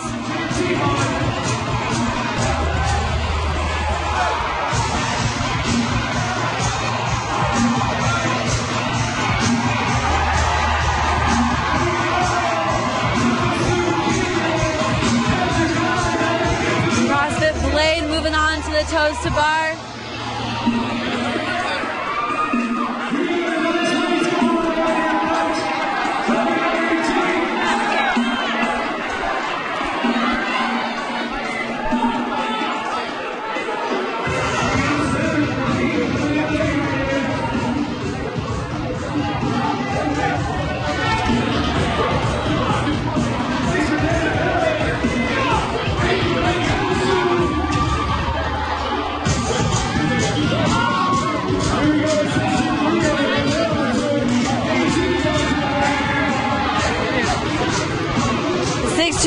Working the burpees, jumping up onto that plate.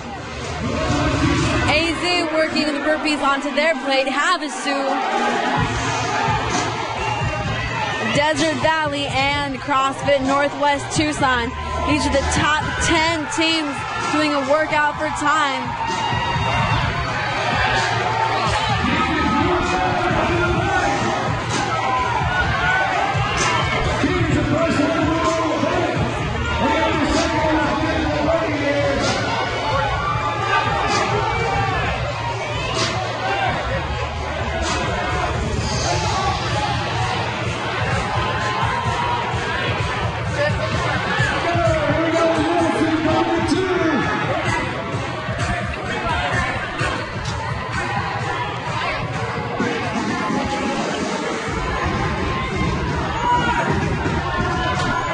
Watching us now, we are coming to you live from the SICest of the Southwest 2 out of Phoenix, Arizona.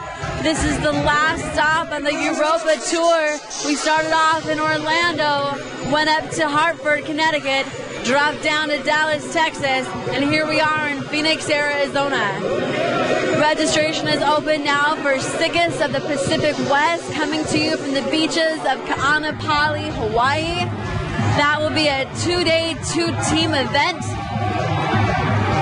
But right now we are focusing on the top 10 teams, so it'll be interesting to see how this one wraps up. I'm joined now by Ammon Woods. Excited to have him back on the mic with me to see how this will end up.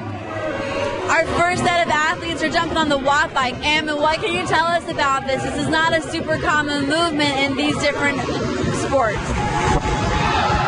Yeah, I think the watt bike is a little bit different for most people. I don't think most gyms don't have watt bikes in most boxes, so this is new for a lot of these athletes. I think a lot of athletes probably prepared on the Airdyne bike, which is a little bit different than this. So there may be a few surprises.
This workout goes is each team member must make their way through the entire set of movements, starting with 20 ground overhead.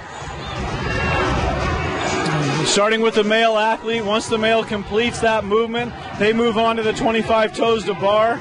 The next athlete jumps in and starts at ground overhead. After toes to bar, they move to burpees, where they must jump up, finish the movement, landing on a 45-pound plate, and then move on to the 1K watt bike sprint.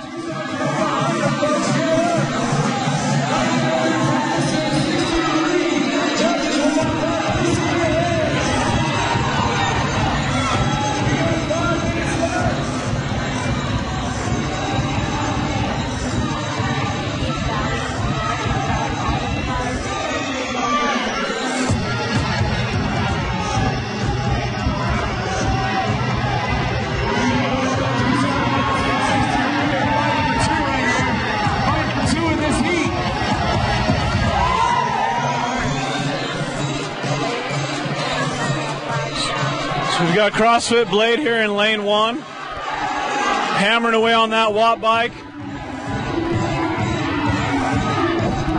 Lane 2, CrossFit Arizona.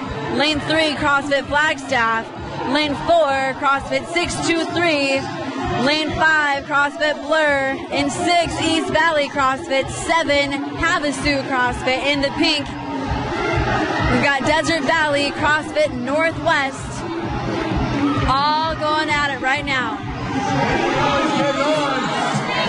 In the mix now. I just watched one of the male athletes for CrossFit Blade, physically pull one of the female athletes off the bike as she completed the ride. Her legs are smoked. They look like they're cramping up. He had to pull her off the bike to make room for the next athlete. Phenomenal.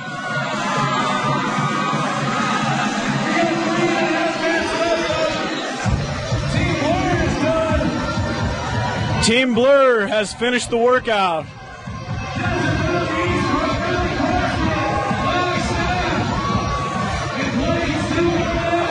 East Valley CrossFit is on their last athlete. In lane 1 is Kingman CrossFit. Likely they are going to keep their lead right now. It seems to be they can't be stopped. They can't slow down. So it's awesome to watch CrossFit down here with Kingman.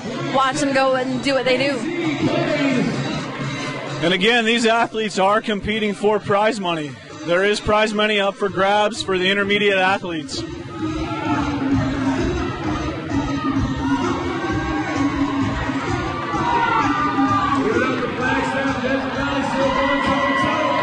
Intermediate teams are fighting for first place for $2,000. Second place is $1,000. Clearly these athletes did not know what to expect on this watt bike. I am seeing a lot of pain faces and a lot of athletes rolling around on the ground.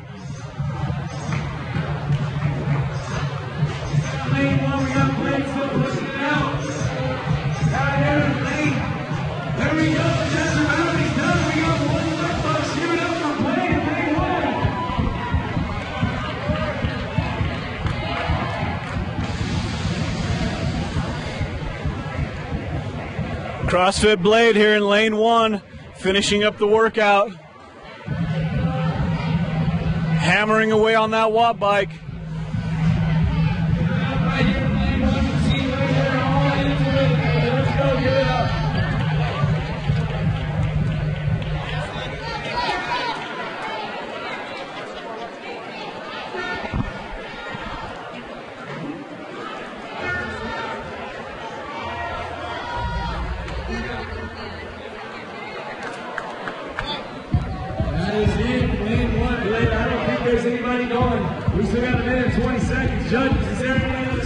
All teams have completed this workout.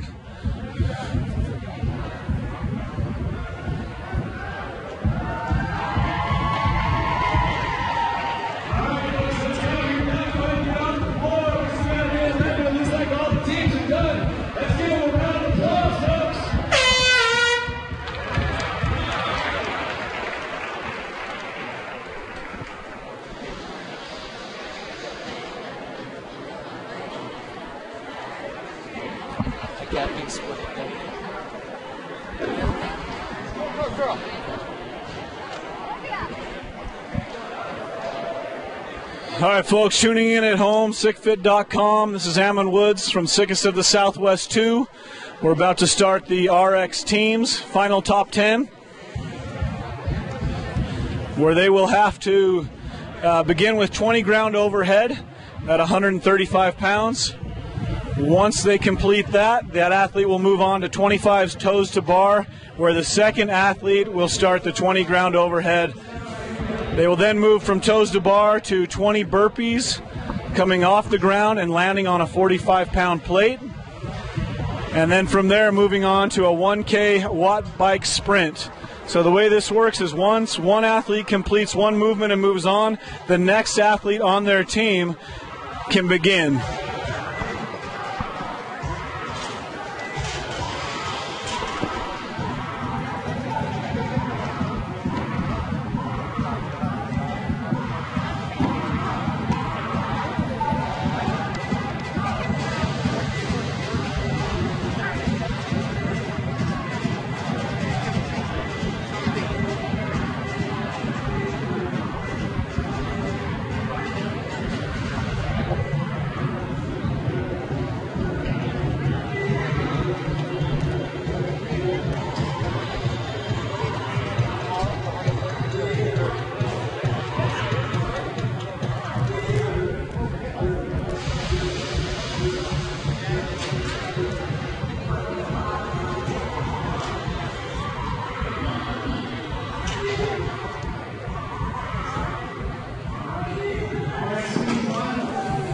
Okay, RX team final. Here's the teams you're going to see. You're going to see CrossFit Dixie in first place. Team Max Jack.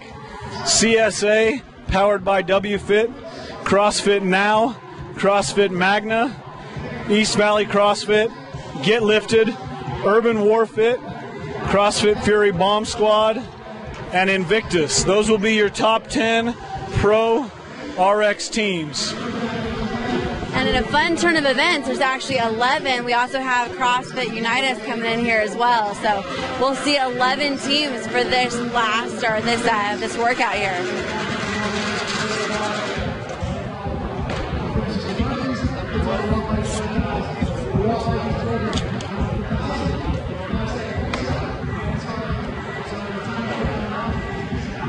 Head coach August Schmidt going over the standards to all of the teams standing back there in the athlete loading dock, if you will, while the judges are out here doing some changes to the bar.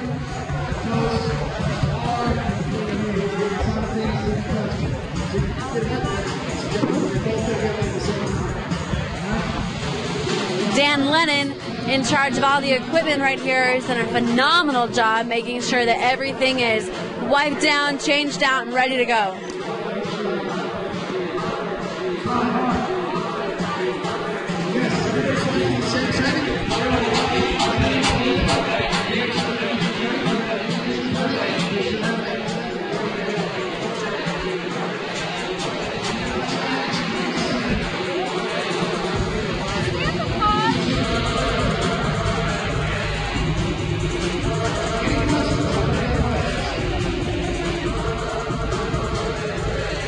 For those of you just joining us now on SICfit.com, this is SICest of the Southwest 2 coming to you from the Phoenix Convention Center.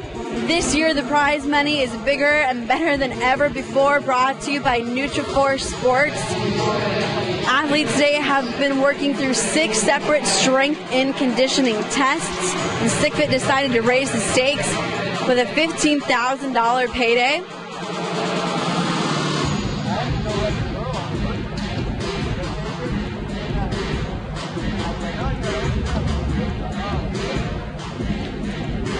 There are over 540 athletes competing today. In the pro men's division, we have 42 athletes, pro women 27, RX teams 54, and intermediate teams 59. It's a lot of people. It's a long day full of a lot of hard work. Some things we've never seen before, thanks to James Fitzgerald, the OPT genius. Gotta thank F3 Foods for keeping us going all day long. Aqua Hydrate for keeping Ammon and I going as we're out here on the floor with you guys. Make sure you check SICfit.com tonight and tomorrow for a full album of photos from a number of outstanding photographers. We're fortunate to have Funning himself out here on the floor. So shout out to Rodrigo Ortiz. Thank you, Funning.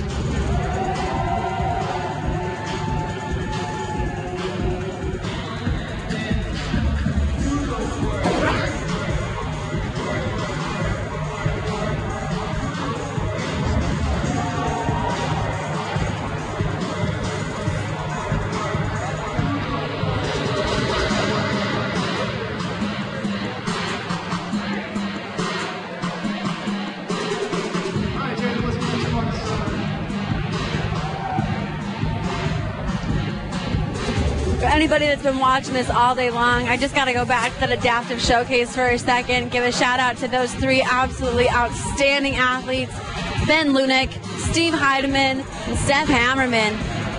The heart that was put out on this floor, listening to the audience that was cheering them on, the energy was incredible, the vibe in the room was amazing. I think everybody watched that showcase and just felt absolutely inspired. Got to go back to what Ben said today because it's going to stay with me, and it might as well be a bumper sticker. When life knocks you down, make sure you land on your back, because if you are looking up, you can get up and never, ever give up. I love that. Sometimes I just land in a burpee.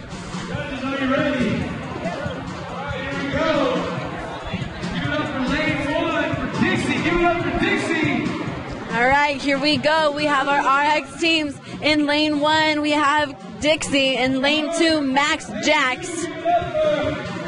In lane 3, CSA powered by WFit. Lane 4, CrossFit Now. Lane 5, CrossFit Magna. Lane 6, East Valley CrossFit. Lane 7, Get Lifted. Lane 8, Urban Warfit. Lane 9, CrossFit Fury Bomb Squad 1. Lane 10, Invictus. And in 11, Unite Us.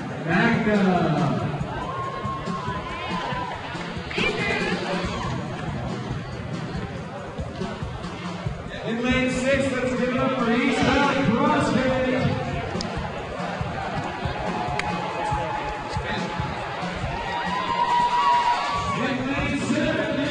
The weight change here for the ground to overhead is changing from 115 and 75 pounds to 135 and 95 pounds.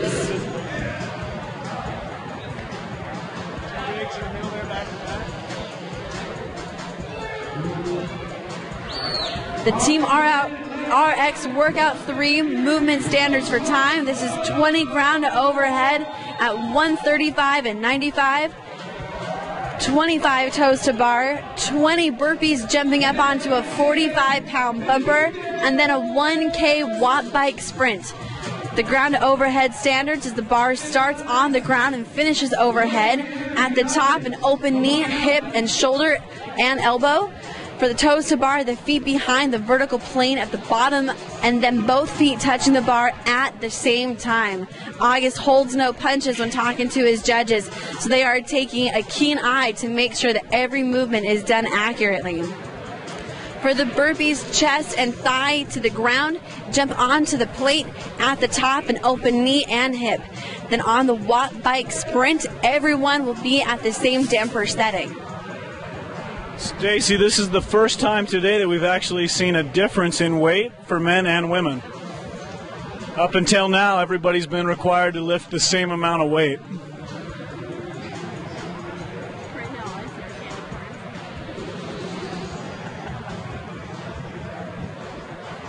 Got those beautiful fall color plates, reminding Stacy of candy corns over here. It's been a long day. Might be a little bit of deliriousness setting in, but you know, we're going to watch them throw these weights around. It is actually cool to see the difference between the women's bar and the men's bar. I'm wondering if now having a different weight for these guys, if they're going to be even more comfortable in their wheelhouse. We're talking about a ground to overhead. A lot of the women on the floor right now, 95 pounds is going to be nothing for them that they haven't done before. A very common workout that we have seen a lot of these girls do is 30 ground to overhead for time. And in this particular case, we're talking about 20 ground to overhead for time. So I imagine we're going to be watching these ladies fly through this movement.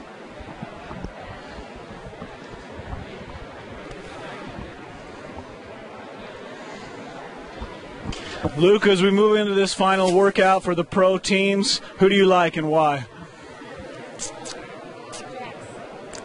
Yeah, I'm going to probably go with Jax or probably Buddy Hitchcock's team. I'm a big Buddy Hitchcock fan. I believe he's representing, what is he? Unitas? No, right here. Station 3. Whatever team Buddy Hitchcock is on. CSA. I'm going to go with that team right there.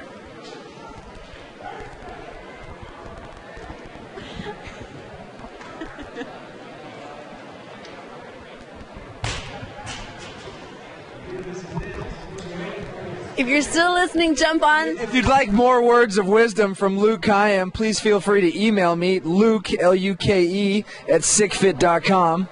You can reach me Monday through Tuesday from 8 p.m. to 8:30 p.m. Pacific Standard Time.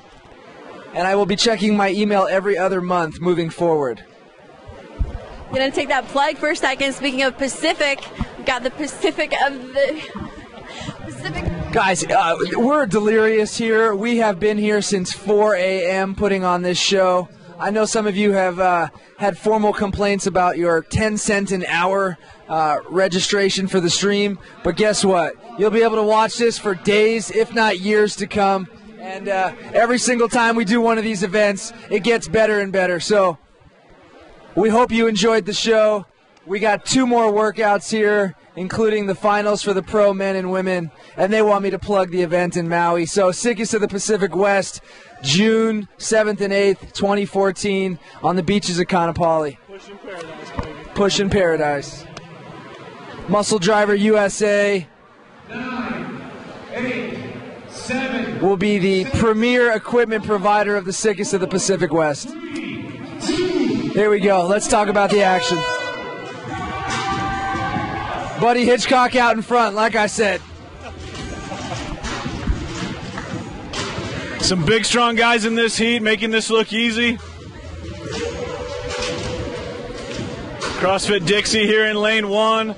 Gnarly Protein, Gnarly Nutrition sponsored athlete. Yeah, could you tell me more about Gnarly? I've seen it around a lot lately, and, you know, I wear Hanes tagless shirts, so I want to hear more about it. Will it make me go faster? Gnarly will make you grow faster. Apparently it will also make you grow a beard. He's got a pretty good beard there going. You know, Gnarly Nutrition, super clean protein, very good products. We carry it in our box. It tastes delicious, and it is about as clean as you can get. Well, since all we care about is making the people watching this show happy, let's talk a little bit about the humor of the beard. Why does this sport like beards and bright colors so much?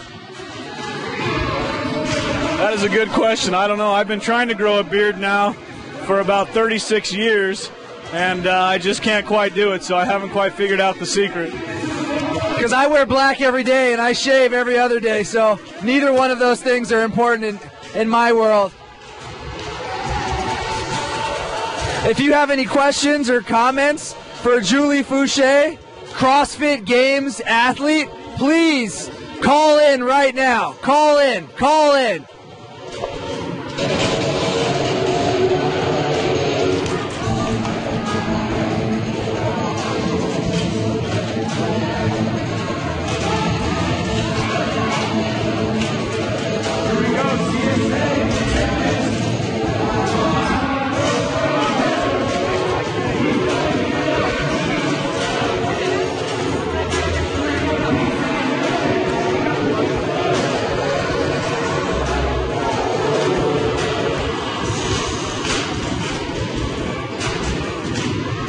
And let's take this short break here while these guys are working out really fast. Some of them wearing men or women's tights. And talk about parenting. You're a father of 4, man. I got 2. That means you're dealing with double the stuff I deal with. What's that like, brother? You know, it's a lot of work. Thankfully, I have a very good wife named Brooke who picks up a lot of the slack. You know, we opened the gym about a year ago, and so it's been really busy, you know, trying to do that, trying to train, and trying to keep track of our 4 little ones. So it's our house is a zoo, man. It's total chaos most of the time. What are the ages ranging? So we've got a 9-year-old girl, an 8-year-old boy, a 6-year-old boy, and a 3-year-old girl. And they all have big personalities, so I don't have a chance in my house. Well, you and I will become great fathers as long as we follow Chris Rock's #1 rule. Those of you guys that don't know about Chris Rock's #1 rule, it's simple. Keep your daughter off the pole.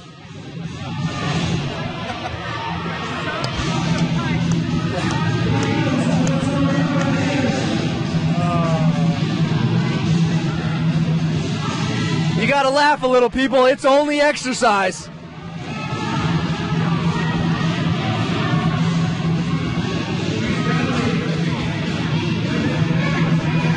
CrossFit Games Masters winner.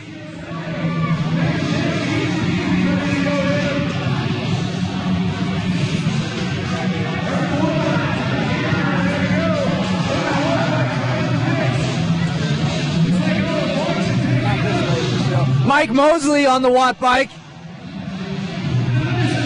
I competed against Mike a few years back and he beat everybody, and now he's 40 and he's going to beat everybody for a while. James OPT Fitzgerald will be in that 40-year-old bracket next year, and I think he'll give him a run for his money, but I think Mosley's one of the strongest guys out there, and at 41 years old, he's an animal.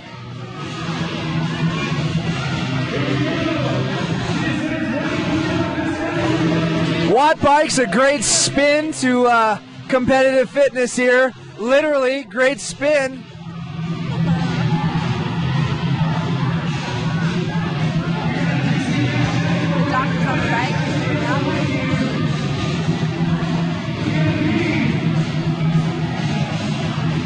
Well, I can't handle those tides. I'm seeing way too much stuff out on my screen.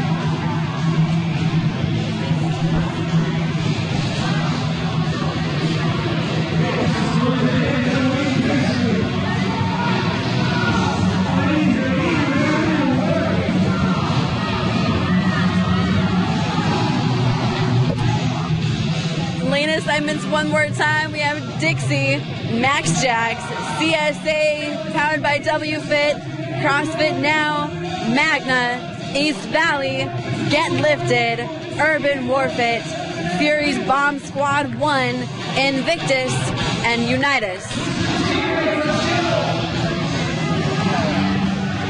See a lot of these athletes down for their 1K Watt Bike sprint to the finish. Prize money on the line.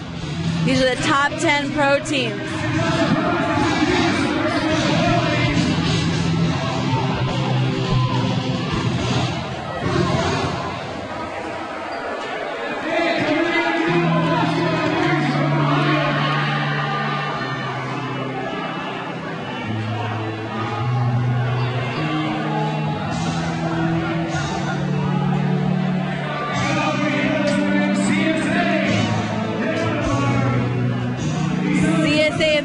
Jacks have their ladies on the bar now for those 20 ground to overhead at 95 pounds.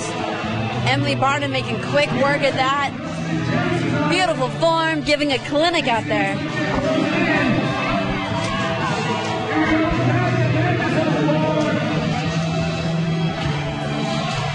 Megan from CrossFit Max Jacks working through those 95-pound ground overhead.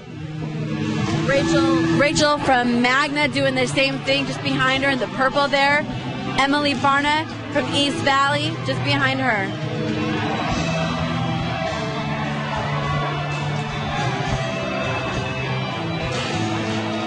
Talk about CrossFit Magna, some serious horsepower, but also some serious brain power. That is one smart team.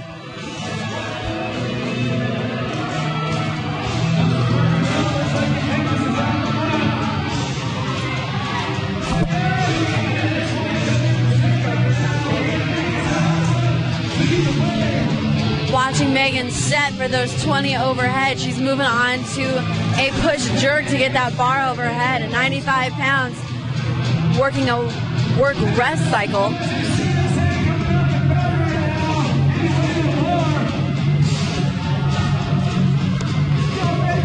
We've got CSA on their toasted bar. The Bomb Squad doing the same thing down there. Emily coming over to hit the toasted bar for East Valley. CrossFit Dixie in lane 1, just about finished with her ground to overhead.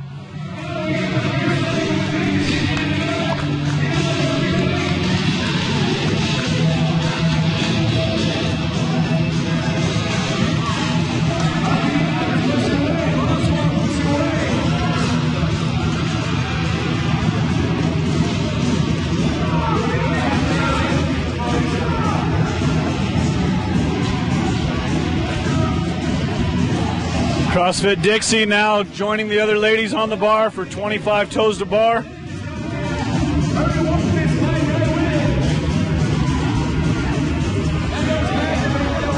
CrossFit Magna getting ready to get on the bar for her toes to bar. Emily Barna, East Valley CrossFit, off the toes to bar and on to the burpees.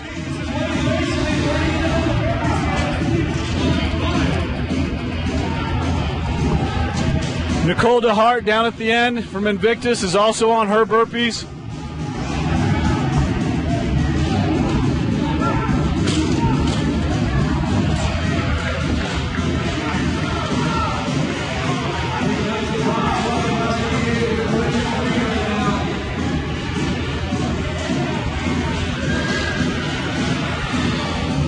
Again, with this workout, one athlete must complete the entire movement before the next athlete can start.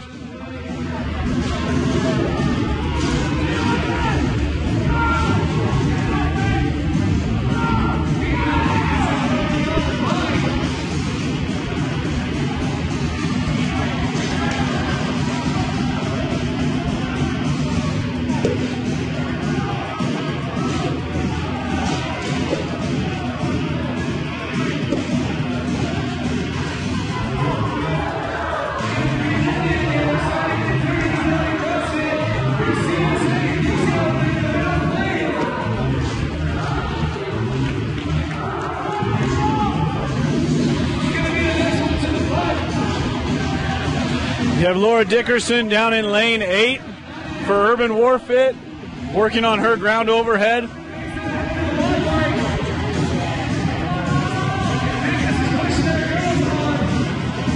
This group of ladies on the bar are flying through their toes to bar. CrossFit Dixie in lane 1. CSA in lane 3. Max Jacks in lane 2. Down there in lane 5. CrossFit Now.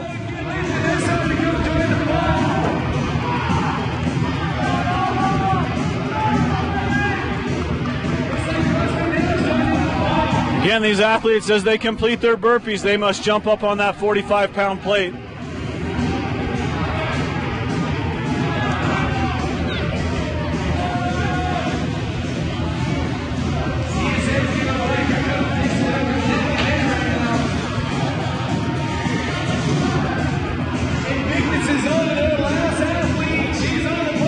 Victus is on to their last athlete. She is on the bike. They are clearly in the lead.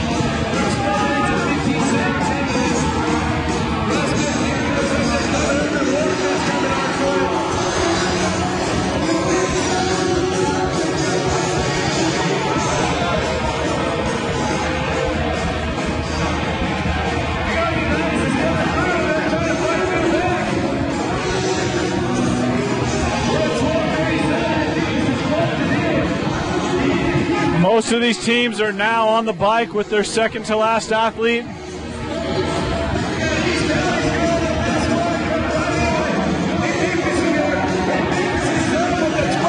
Again, this watt bike is new for a lot of these athletes.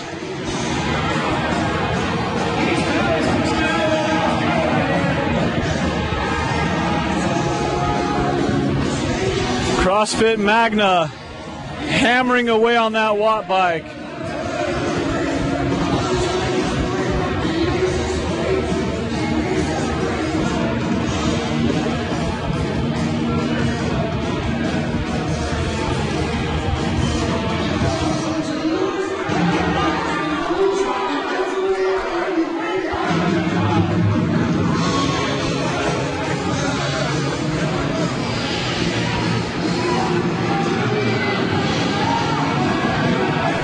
CrossFit Magna and East Valley CrossFit. Females both just hammering away on that watt bike. Their teams are yelling in their ears, trying to push them through.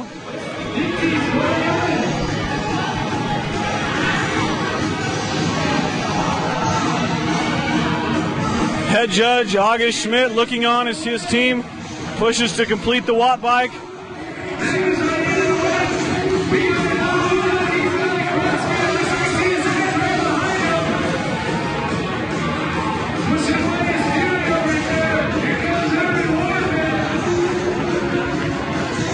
Urban Warfit's final athlete, Laura Dickerson, is on the bike.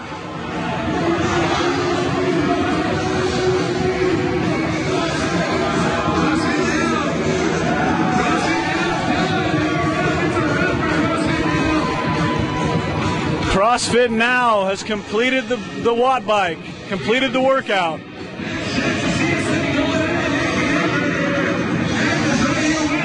CrossFit Dixie there in lane 1. Bomb Squad is finished. East Valley CrossFit is finished. Magna is finished, or almost finished. CSA is completed.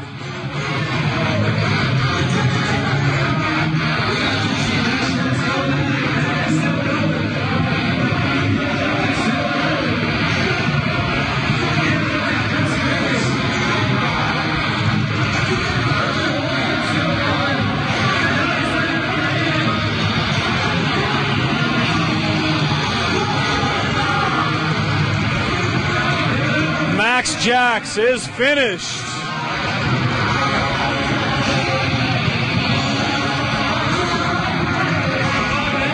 We've still got Magna on the bike. We've still got CrossFit Dixie on the bike.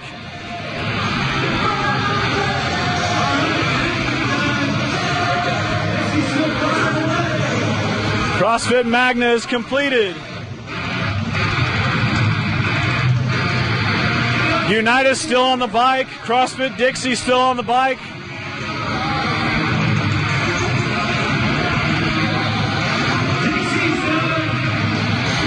Dixie has completed the workout. CrossFit Unitas still on their last athlete.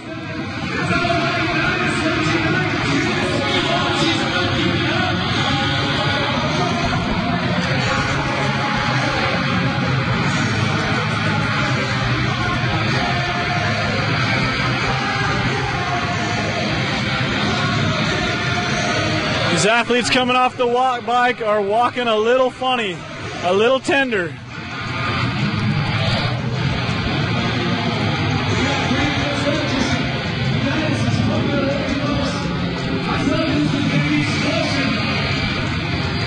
Got Marcy Lopman on CrossFit Unitas team, hammering away on that watt bike.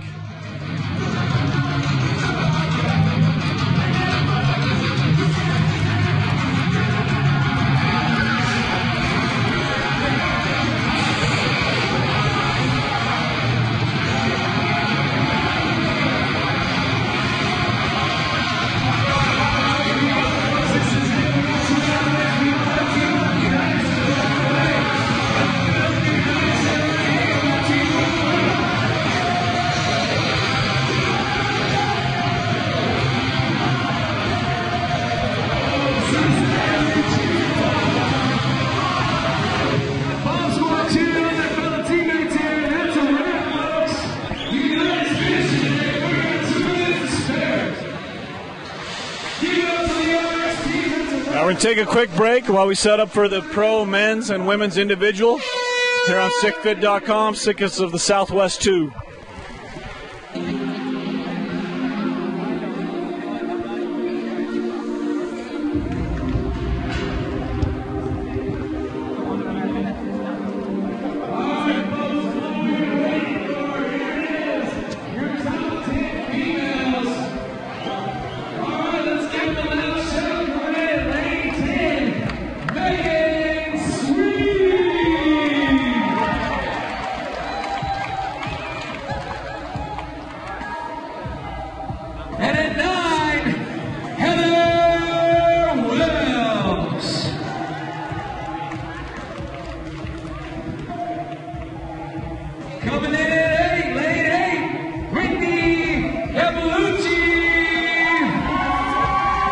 Different than what's on there, the order, I believe. Coming in lane number 7, we have Holly Magna.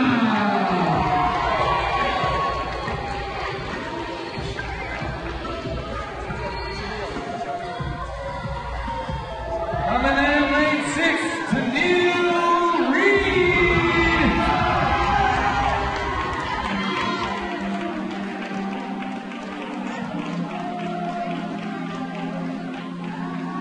Lane 5, give it up for Chelsea Hughes.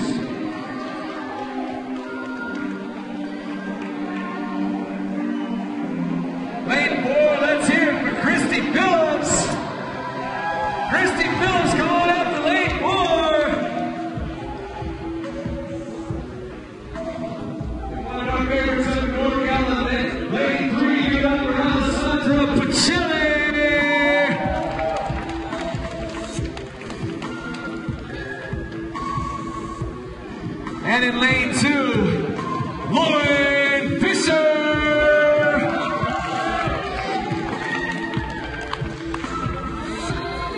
And last but not least, in lane 1, get your hands together for Taylor Stallings.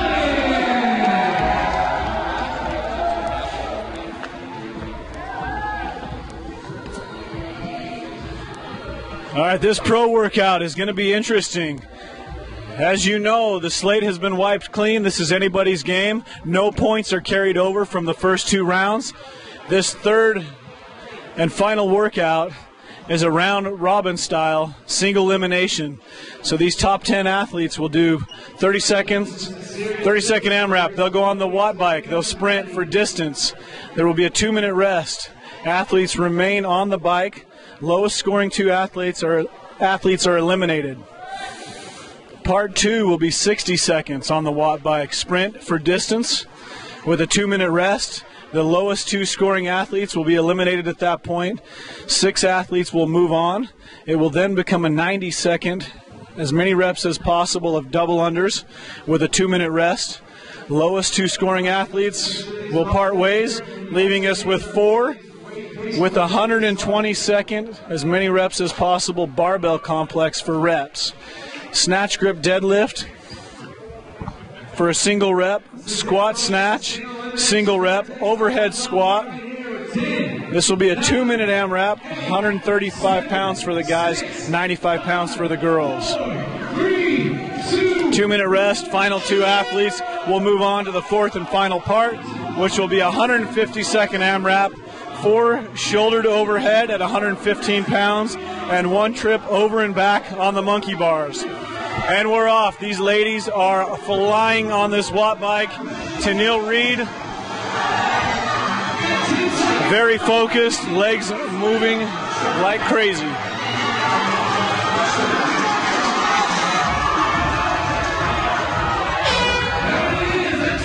There it is. Let's see who will be eliminated.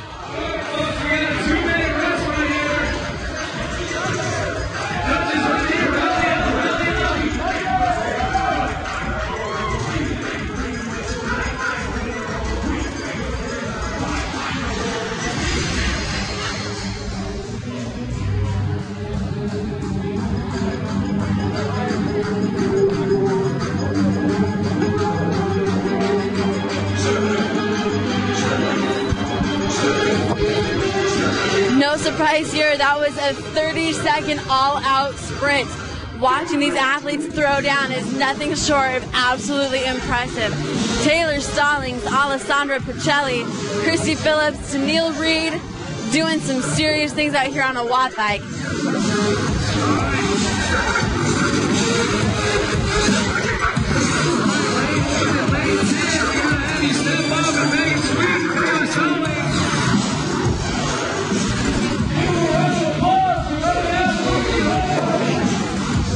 Taylor Stallings and Megan Sweet, lanes 1 and lane 10s are off the watt bike now. We're moving on to the last 8 remaining female athletes.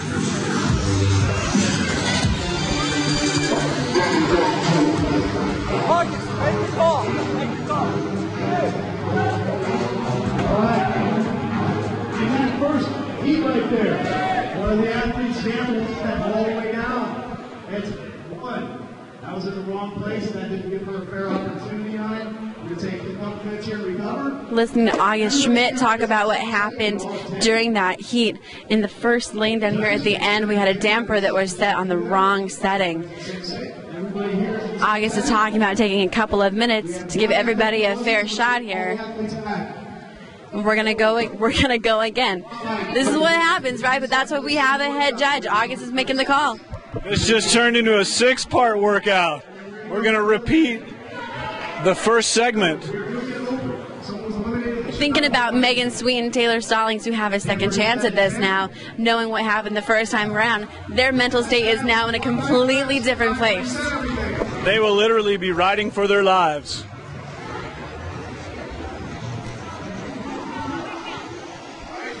Very interesting. It's the right thing to do. So we're going to reset this first heat, 30 seconds. Everyone on the same damper this time. It will be a 30-second sprint on the Watt bike for distance, after which 2 athletes will be eliminated again. Again, 30 seconds, ladies. All the death comes. Let's go. Just get your hands up. Let's get going. I'm going to go on 3, 2, 1, all right? 3, 2, 1. Everybody ready?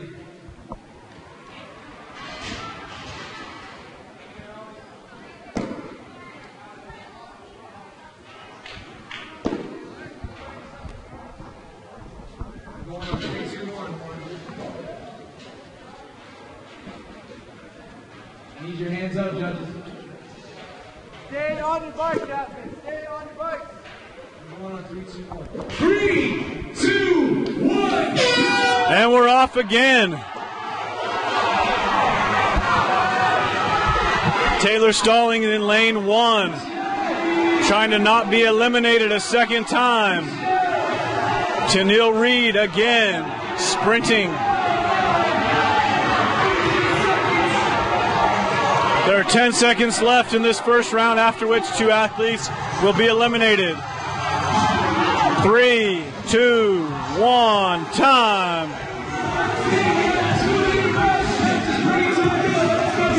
Two-minute rest. Athletes will remain on their bikes. Same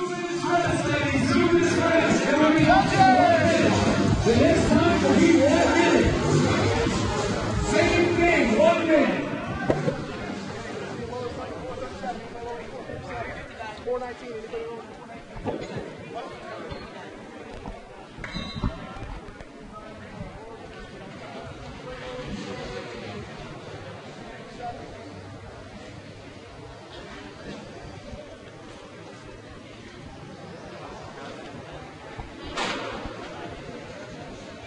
All right, so lane 1.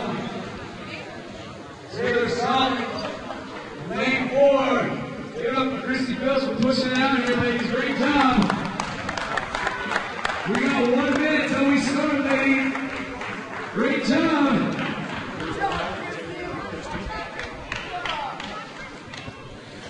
Taylor Stalling and Christy Phillips both eliminated for that first round. We're here for you.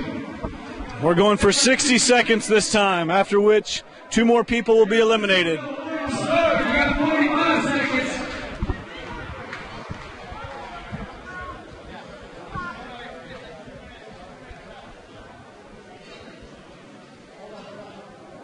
We got 30 seconds, ladies. You're going to listen for the horn this time.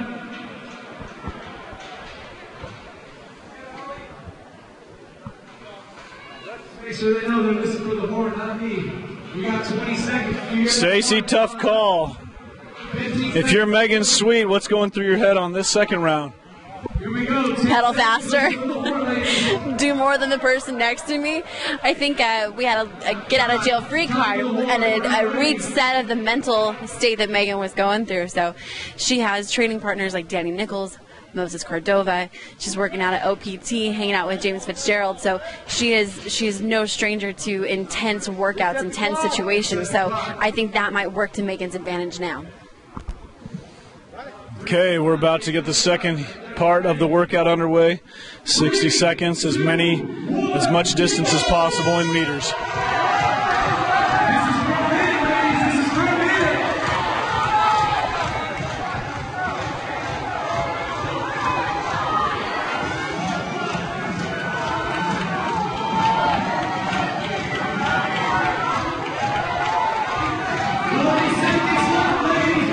Tennille Reed, WFIT athlete.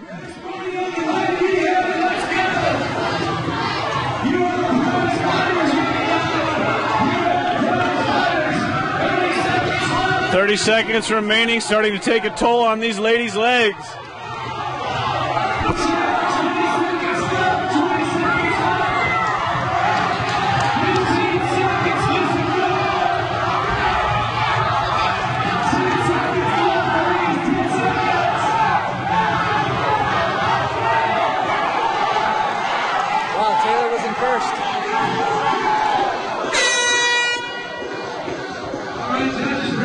All right, judges are going to convene.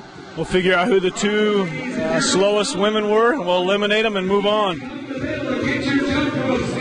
Taylor stalling with an early exit after being in first for the entire competition.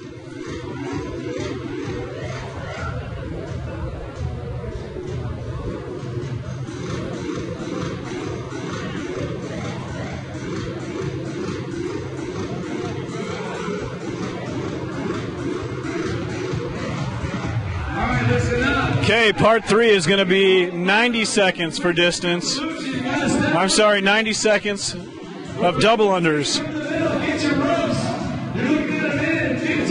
This will be as many reps as possible, double unders in 90 seconds. This should be interesting. Most of these women's legs are completely fried. We'll see who still has a little left.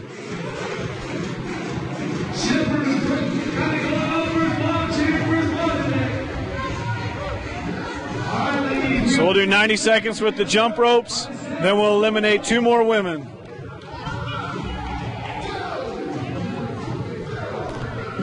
All right, this is 90 seconds long. Again, you're going to go with the sound of the horn. Giovanni, right, ladies, this is prize play right here. 90 seconds.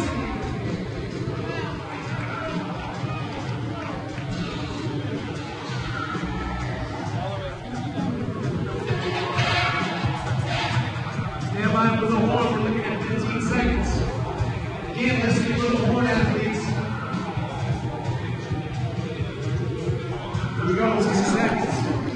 Megan Sweet dodging a bullet there in that first round. Has been able to maintain. We'll see how she does on her double unders. And we're off. Wow. Lots of legs not responding to these double unders.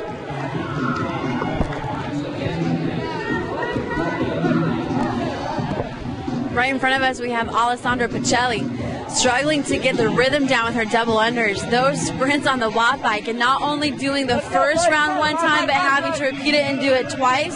They have spent a good deal of time pedaling as hard as they can. Legs are spent at this point. People cheering for her to go unbroken. Legs are buckling. They seem to but be everybody's running into some struggles here.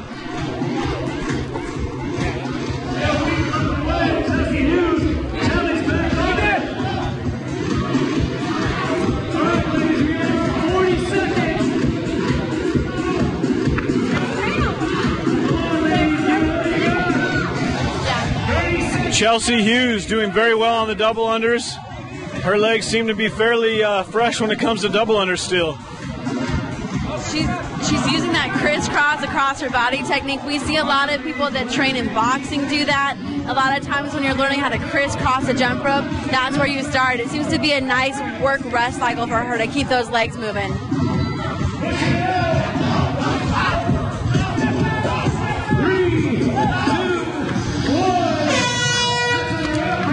All right, we've just completed 90 seconds of double unders.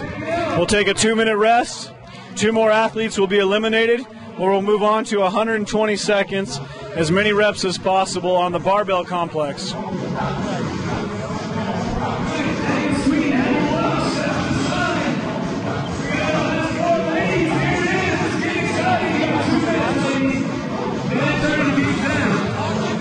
Megan Sweet and Heather Welsh have been eliminated on the double unders.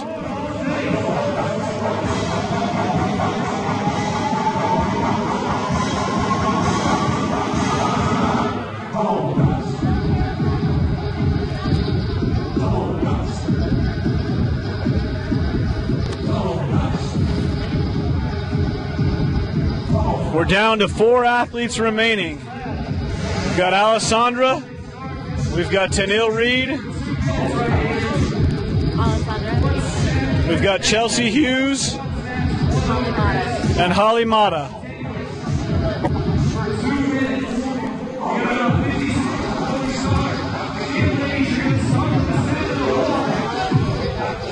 Again, this barbell complex is a snatch grip deadlift for 1 rep, 1 squat snatch for 1 rep, overhead squat, 1 rep.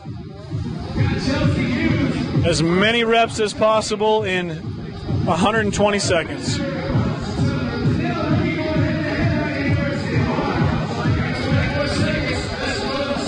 I'm sorry, that is Lauren Fisher, not Holly Mata, that is still in this heat.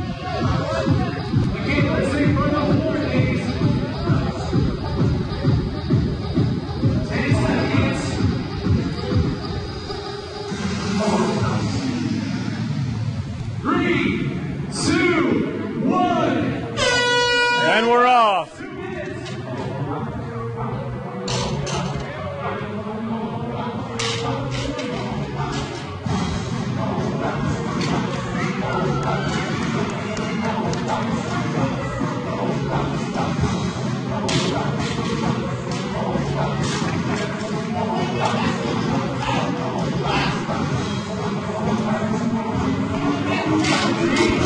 Tennille Reed down at the end, moving very fluid.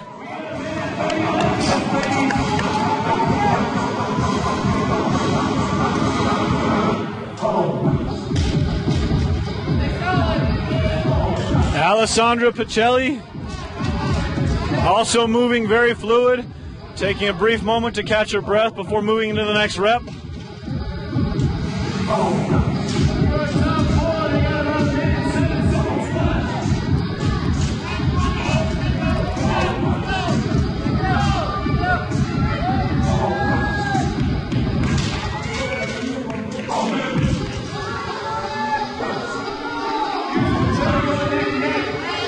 10 seconds remaining. Oh, I'm sorry, this is a 2-minute AMRAP. We've got 40 seconds remaining.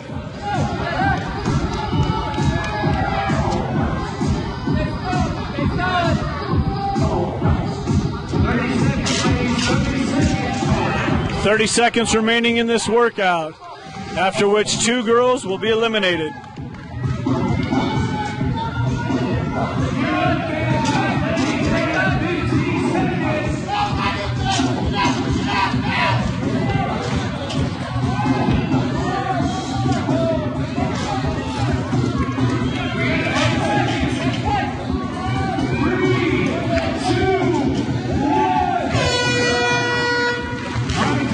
One of these ladies is 4.5 minutes away from being titled the sickest of the Southwest.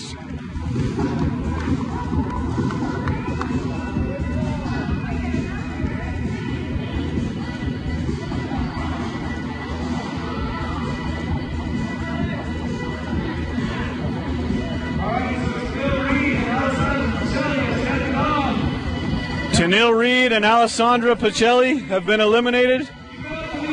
Our last 2 ladies moving on are Lauren Fisher and Chelsea Hughes.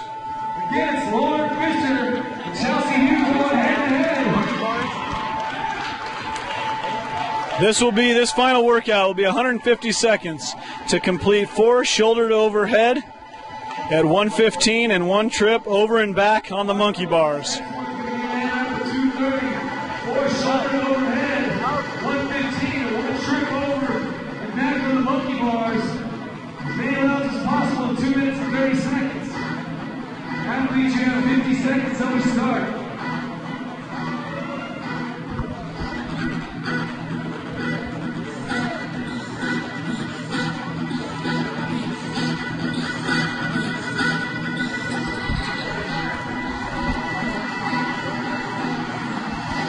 All right, ladies, we got 30 seconds. 30 seconds. Final part of the final workout in the Sickest of the Southwest 2 Pro Women's Division. This will be 2.5 minutes to go as many rounds as possible of 4 shouldered overhead at 115 and 1 trip over and back on the monkey bars.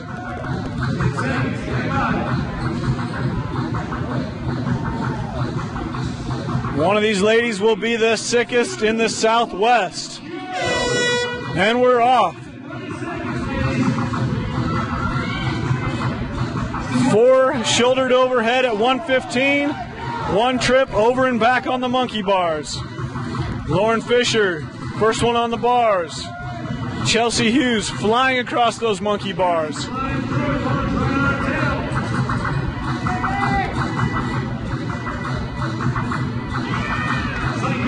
Chelsea making the turn first, heading back.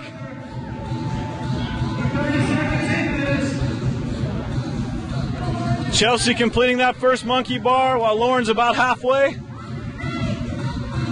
Chelsea chalking up and getting ready to continue with shouldered overhead.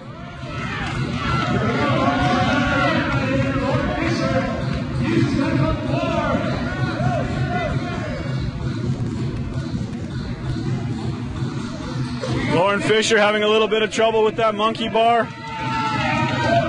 Meanwhile, Chelsea Hughes getting on the monkey bars for her second round of monkey bars. Lauren Fisher going with a push press.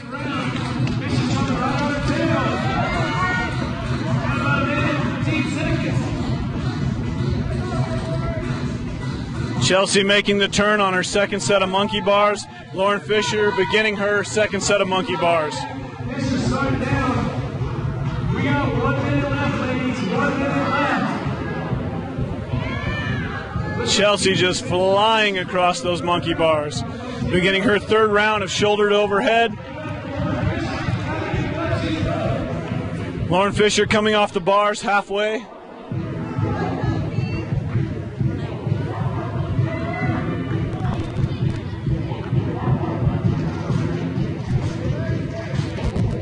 Here we go. We got the last 30 seconds to get now. This is not right now. Both of these girls from Southern California. Lauren Fisher from CrossFit Invictus. Chelsea Hughes from Brick LA. Keep fighting, Lauren. There we go. Hughes going down hard. Fisher going down to the end. We got 10 seconds left, ladies. Chelsea making the turn on her third monkey bars. 3, 2, 1. Time. Chelsea Hughes, SICest in the Southwest. She's the 2013 Season of the Southwest champion. Coming in second, Lauren Fisher, second SICest. Both of these girls are taking home some prize money.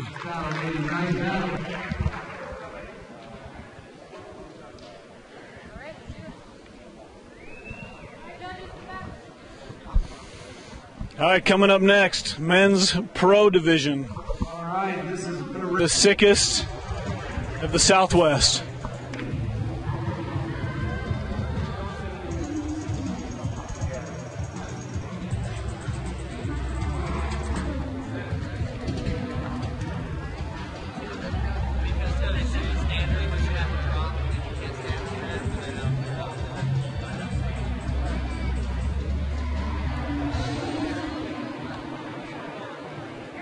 Judges, you ready? Let's get this started. All I need is a thumbs up because I know these guys back here. We got some serious athletes right here with this stand. Let's go. All I need is a thumbs up. All right, here we go. In lane 10, give it up for Jake Holberg. Jake Holberg, lane 10. Lane 9, give it up for Blake Bastion. Lane 9, Blake Bastion. Lane 8 will be Chad Melton.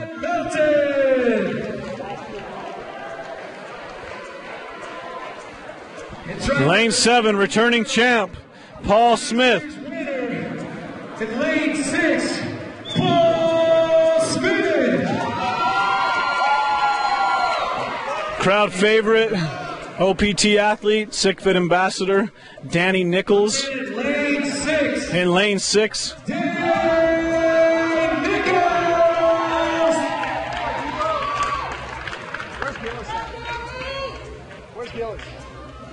And in lane 5, give it up for DJ. lane 5, DJ Brimhall out of Sholo, Arizona, firefighter. Lane 4, your round of applause for Chad Cole. Got Chad Cole in lane 4.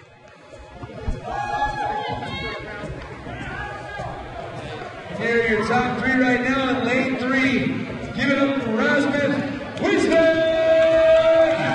Rasmus Wiesbeck from Invictus.